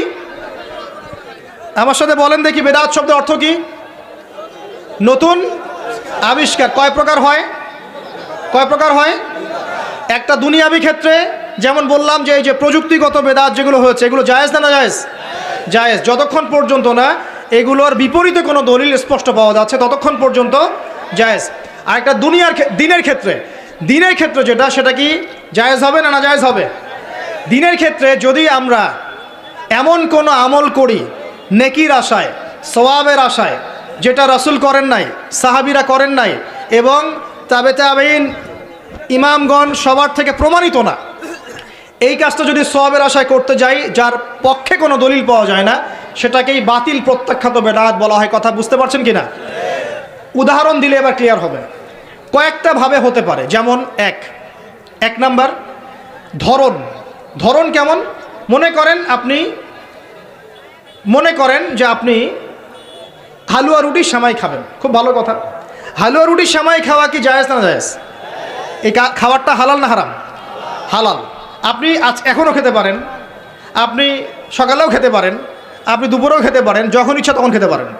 কিন্তু যদি আপনি কোনো দিবসকে কেন্দ্র করে এরকম একটা সংস্কৃতি চালু করেন যে আজকে 15ই শাবান আমরা সবাই এখন হালুয়া রুটি খাবো, এই যে একটা দিনকে কেন্দ্র করে আপনি একটা নতুন কাজ শুরু করলেন, এই কাজটাকে আমরা বেদাত বলে ফেলছি। মনে করেন আপনি দরুদ পড়বেন, খুব ভালো কথা, দরুদ ভালো জিনিস, দরুদ পড়লে নেকি হয়। কিন্তু আপনি দরুদ পড়লে নেকি হয়, রাসূলের জীবনী চর্চা করলে নেকি হয়, তাকে সালাম দিলে নেকি হয়, সব ঠিক আছে। কিন্তু এখন যদি আপনি নবীর জন্ম দিবসটাকে কেন্দ্র করে এই কাজগুলোকে ঘটা করে করার চেষ্টা করেন, যেটা নবীজি করেন নাই, সাহাবীরা করেন নাই, এটা হলো ধরনগত বেদাত। কথা বুঝতে পারছেন কিনা? দুই নম্বরে আসেন, একটা হয় জিন্সগত। জিন্স মানে প্রকরণ। এটা কেমন? আল্লাহ পাক আমাদেরকে কুরবানি করতে বলেছেন চতুষ্পদ জন্তু। চতুষ্পদ জন্তু বুঝি 4 পাওয়ালা। এখন ঘোড়ারও তো 4 পা আছে। এখন যদি আমরা কুরবানি করতে গিয়ে এখন ঘোড়া কুরবানি করা শুরু করি, বলেন কি বুঝলেন? আচ্ছা, ঘোড়া বাদ দেন, মুরগি কুরবানি করা শুরু করলেন, মোরগ কুরবানি করা শুরু করলেন, মনে করলেন যে সমস্যা কি, এটাও তো আল্লাহর সৃষ্টি, হালাল তো, মুরগি খাওয়া তো হালাল, মোরগ খাওয়া তো হালাল, তো গরু ছাগল বাদ দিয়ে মুরগি কোরবানি করলাম, কি সমস্যা? করতে পারবেন না, কারণ আল্লাহ পাক চতুষ্পদ জন্তু কুরবানির কথা বলেছেন। এটা যদি করেন জিন্সগত বেদাত হয়ে যাবে। কথা বুঝতে পারছেন? 3 নাম্বার একটা হচ্ছে যেটাকে আমরা বলি আদাদ বা সংখ্যাগত। যেমন আল্লাহ পাক বলেছেন এশার নামাজ পড়তে 4 রাকাত, ফরজ নামাজ কয় রাকাত? 4 রাকাত। কেউ যদি মনে করে এখন না, নামাজ খুব ভালো কাজ, নামাজ পড়লে নেকি হয়, তো 4-এর জায়গায় আমি 5 রাকাত পড়বো, কি হবে? ফজরের নামাজ 2 রাকাত ফরজ। আর কেউ যদি মনে করে নামাজ তো খুব ভালো জিনিস, ভালো কাজ করলে কি সমস্যা, নামাজ তো পড়লে নেকি হয়, 2 রাকাত পড়লে নেকি হয়, 4 রাকাত পড়লে আরও বেশি নেকি হয়, আর 4 রাকাত পড়া শুরু করলো, কি হবে? গ্রহণযোগ্য না বাতিল? এটা হলো আপনার এই যে সংখ্যাগত একটা বেদাত হয়ে গেল। কথা বুঝতে পারছেন? একটা হচ্ছে আপনার স্থানগত বেদাত। স্থানগত কেমন? তাওয়াফ করতে হয় কোথায়? মাতাফে। কোথায় তাওয়াফ করে? মাতাফে। হজ করে কোথায়? আরাফার মাঠে। আমরা যদি মনে করি না আজকে আমরা লাঙ্গল কোটে হজ করব, এখানে একটা কাবা বানাবো, এখানেই হজের সব সিস্টেম করব, এখানেই তাওয়াফ হবে, এটা হবে কি? স্থানগত বাতিল একটা কাজ, স্থানগত বেদাত। তাওয়াফ করতে হয় মাতাফে। মাতাফে অনেক ভিড়, তাওয়াফ করার জায়গা নাই। কেউ মনে করলো না আমি হারাম শরীফের পিছন দিক থেকে তাওয়াফ করে আসি, 7 বার চক্কর দিয়ে আসে, হবে? স্থানগত বেদাত। এরকম করে সংখ্যাগত, ধরনগত, স্থানগত, প্রকরণগত বেদাত হতে পারে। আবার পদ্ধতিগত হতে পারে, কাইফিয়াত। যেমন অজু করতে হয়, প্রথমে বিসমিল্লাহ বলেন, এই যে হাত ধুচ্ছেন, কুলি করছেন, নাকে পানি দিচ্ছেন, তাই না? তারপরে কনুই ধুচ্ছেন, আস্তে আস্তে পা ধুচ্ছেন। এখন আপনি চিন্তা করলেন যে অজু তো অজুই, হাত ধোয়া পা ধোয়া নিয়েই কথা, আমি আগে পাটা ধুই, তারপরে মাথা মাসা করি, তারপরে হাত ধুবো কনুই পর্যন্ত, তারপরে কুলি করে অজু মাশাআল্লাহ সারা। পদ্ধতি নতুন বানালেন, এটা কি হবে? পদ্ধতিগত বেদাত। এই কারণেই বলছি দরুদ আপনি পড়বেন, ঠিক আছে, কোনো সমস্যা নাই, আপনি আল্লাহর জন্য দাঁড়িয়ে কিয়াম করবেন, কোনো সমস্যা নাই। কিন্তু নবী সাল্লাল্লাহু আলাইহি ওয়াসাল্লাম, সাহাবায়ে কেরাম কি এভাবে দরুদ পড়ে তাদেরকে আল্লাহ রসুলকে হাজির নাজির মেনে দাঁড়িয়ে গিয়ে কিয়াম করেছেন কিনা, এর দলিল আগে দেখতে হবে। যদি দলিল পাওয়া যায় করবেন, পাওয়া যায় না টাটকা বেদাত করা যাবে না। যদি আপনার কাছে দলিল থাকে করবেন, আমার কাছে দলিল নাই, আমি করি নাই, সিম্পল। এখানে সামাজিকতা, এখানে পলিটিক্স, পরিবেশ, অমুক তমুক দেখার সময় সুযোগ আমাদের নাই।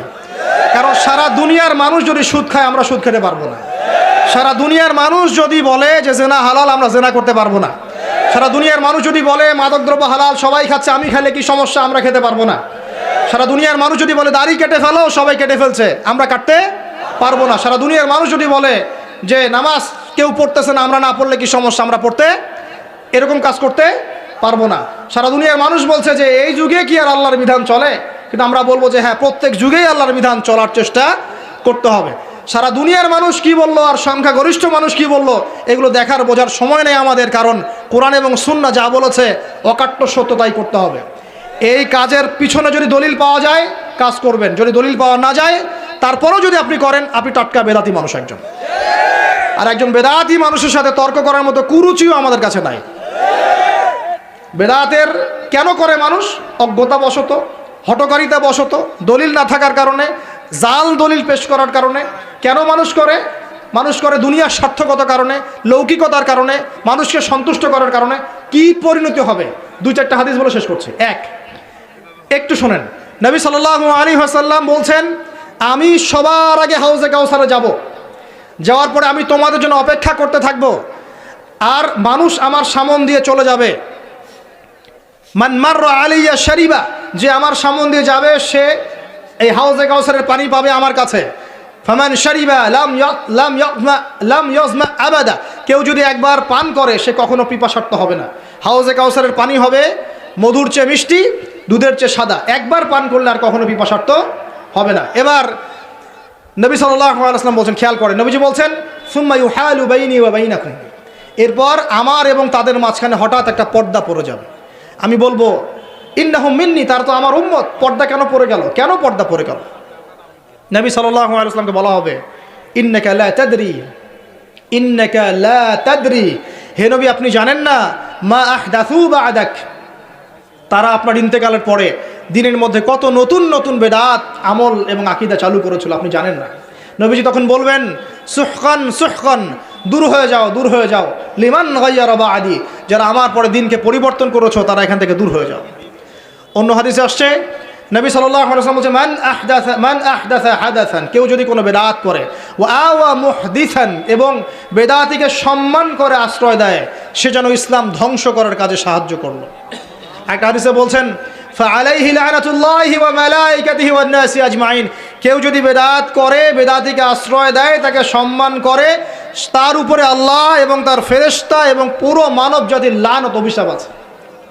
আরেকটা হাদিসে নবীজি বলছেন, তিনজন ব্যক্তি আসছে তার আমল দেখতে, আমল দেখে একজন বলছে, নবীজির আমল তো কম মনে হচ্ছে, নবীজির আমল দেখলে আমাদের চলবে না।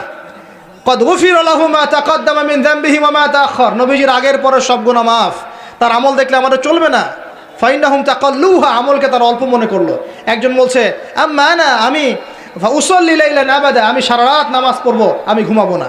আরেকজন বলছে, আনা আসুমুদ দাহরা ওয়ালা উফতির, আমি বছরে প্রত্যেক দিন রোজা রাখবো, কোনোদিন রোজা ভাঙবো না। আরেকজন বলছে, আনা আ'তাজিলুন নিসা, আমি মহিলাদেরকে ত্যাগ করলাম, ওয়ালা আতাজাওয়াজু আবাদান, আমি কোনোদিন বিবাহ শাদী করবো না। এবার নবী সাল্লাল্লাহু আলাইহি ওয়াসাল্লাম এসে বলছেন, আনতুম কুলতুম কাযা ওয়া কাযা, তোমরা কি এরকম এরকম কথা বলছিলে? তখন সাহাবীরা বলেন, হ্যাঁ ইয়া রাসূলুল্লাহ, আমরা এরকম কথা বলছিলাম।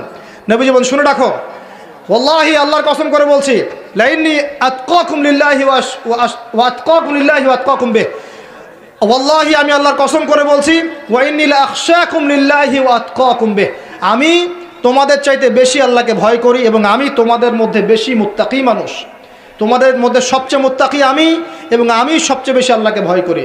কিন্তু আনা উসল্লি ওয়া আরকুদ, আমি নামাজ পড়ি আবার ঘুমাই, রাতে আমি নামাজও পড়ি, কিছু অংশ ঘুমাই।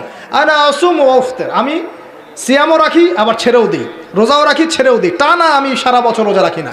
আনা আতাজাওয়াজু নিসা, আমি যে বিয়ে শাদী করেছি, আমার স্ত্রীরা আছে, আমার একাধিক স্ত্রী আছে। ফামান, শোনেন, ফামান রাগিবা আন সুন্নতি, নবীজি বলছেন, কেউ যদি আমার এই সুন্নত থেকে মুখ ফিরিয়ে নেয়, ফামান রাগিবা আন সুন্নতি, কেউ যদি আমার সুন্নত থেকে মুখ ফিরায়, মানে বেদাতি আমল চালু করে, তাহলে কি? ফামান রাগিবা আন সুন্নতি ফালাইসা মিন্নি, সে আমার উম্মতের অন্তর্ভুক্ত না। এই হাদিস যথেষ্ট। নবীর সুন্নত যখন যেটা যেভাবে পাবেন সেইভাবে আমল করবেন, এর বাইরে কোনো তরিকা ফলো করতে গেলে কি হবে? সুন্নার খেলাফ বেদাত হবে। বেদাত করলে আমল ধ্বংস হয়ে যায়, আল্লাহ পাকের লানত পেতে হয়, ফেরেশতারা অভিশাপ করেন, পুরো মানব জাতি অভিশাপ করে। এবং যে ব্যক্তি শুধু বেদাত করে না, বেদাতিকে আশ্রয় দেয়, তাকে নবী সাল্লাল্লাহু আলাইহি ওয়াসাল্লাম বলছেন সে যেন ইসলাম ধ্বংস করার কাজে সাহায্য করলো। আর দুটো মারাত্মক কথা হচ্ছে এই, ইমাম ইবনে তাইমিয়া তিনি বলছেন যে আল বেদাআতু আহাব্বু ইলাল ইবলিস মিনাল মাসিয়া, এই বেদাতগুলো ইবলিসের কাছে পাপের চাইতে বেশি পছন্দের, মিষ্টি। কারণ একজন পাপী মানুষ তওবা করার ফুরসত পায়, সে মনে করে যে আমি চুরি করছি, জেনা করছি, খারাপ কাজ করছি, এটা পাপ হচ্ছে, সে তওবা করার সুযোগ পেতে পারে। কিন্তু একজন বেদাতি মানুষ সে মনে করে আমি ভালো কাজই তো করছি, আমি কেন তওবা করব, তাই মৃত্যুর আগ পর্যন্ত তো তওবা করার ফুরসত হয় না। এটা খুব খারাপ। আর লাস্ট খারাপ কি, যদি কেউ বেদাতি আমল করে, সে আন্নাহু জাআমা আন্না রাসূলুল্লাহ সাল্লাল্লাহু আলাইহি ওয়াসাল্লাম ক্বাদ খানাল খিয়ানা, সে যদি বেদাতি আমল করে, সে প্রমাণ করতে চাচ্ছে যে সে রাসূল সাল্লাল্লাহু আলাইহি ওয়াসাল্লামকে বলতে চাচ্ছে যে আল্লাহর রাসূল দিনকে পরিপূর্ণ করেন নাই, আমি তার চেয়ে দিন বেশি বুঝি, এবং রাসূল সাল্লাল্লাহু আলাইহি ওয়াসাল্লাম দিনের আমানতদারিতার সাথে খেয়ানত করেছেন। নাউযুবিল্লাহি মিন যালিক। আল্লাহ রাব্বুল আলামিন আমাদের সবাইকে বেদাত মুক্ত সুন্নতে আমল করার তৌফিক দান করুন।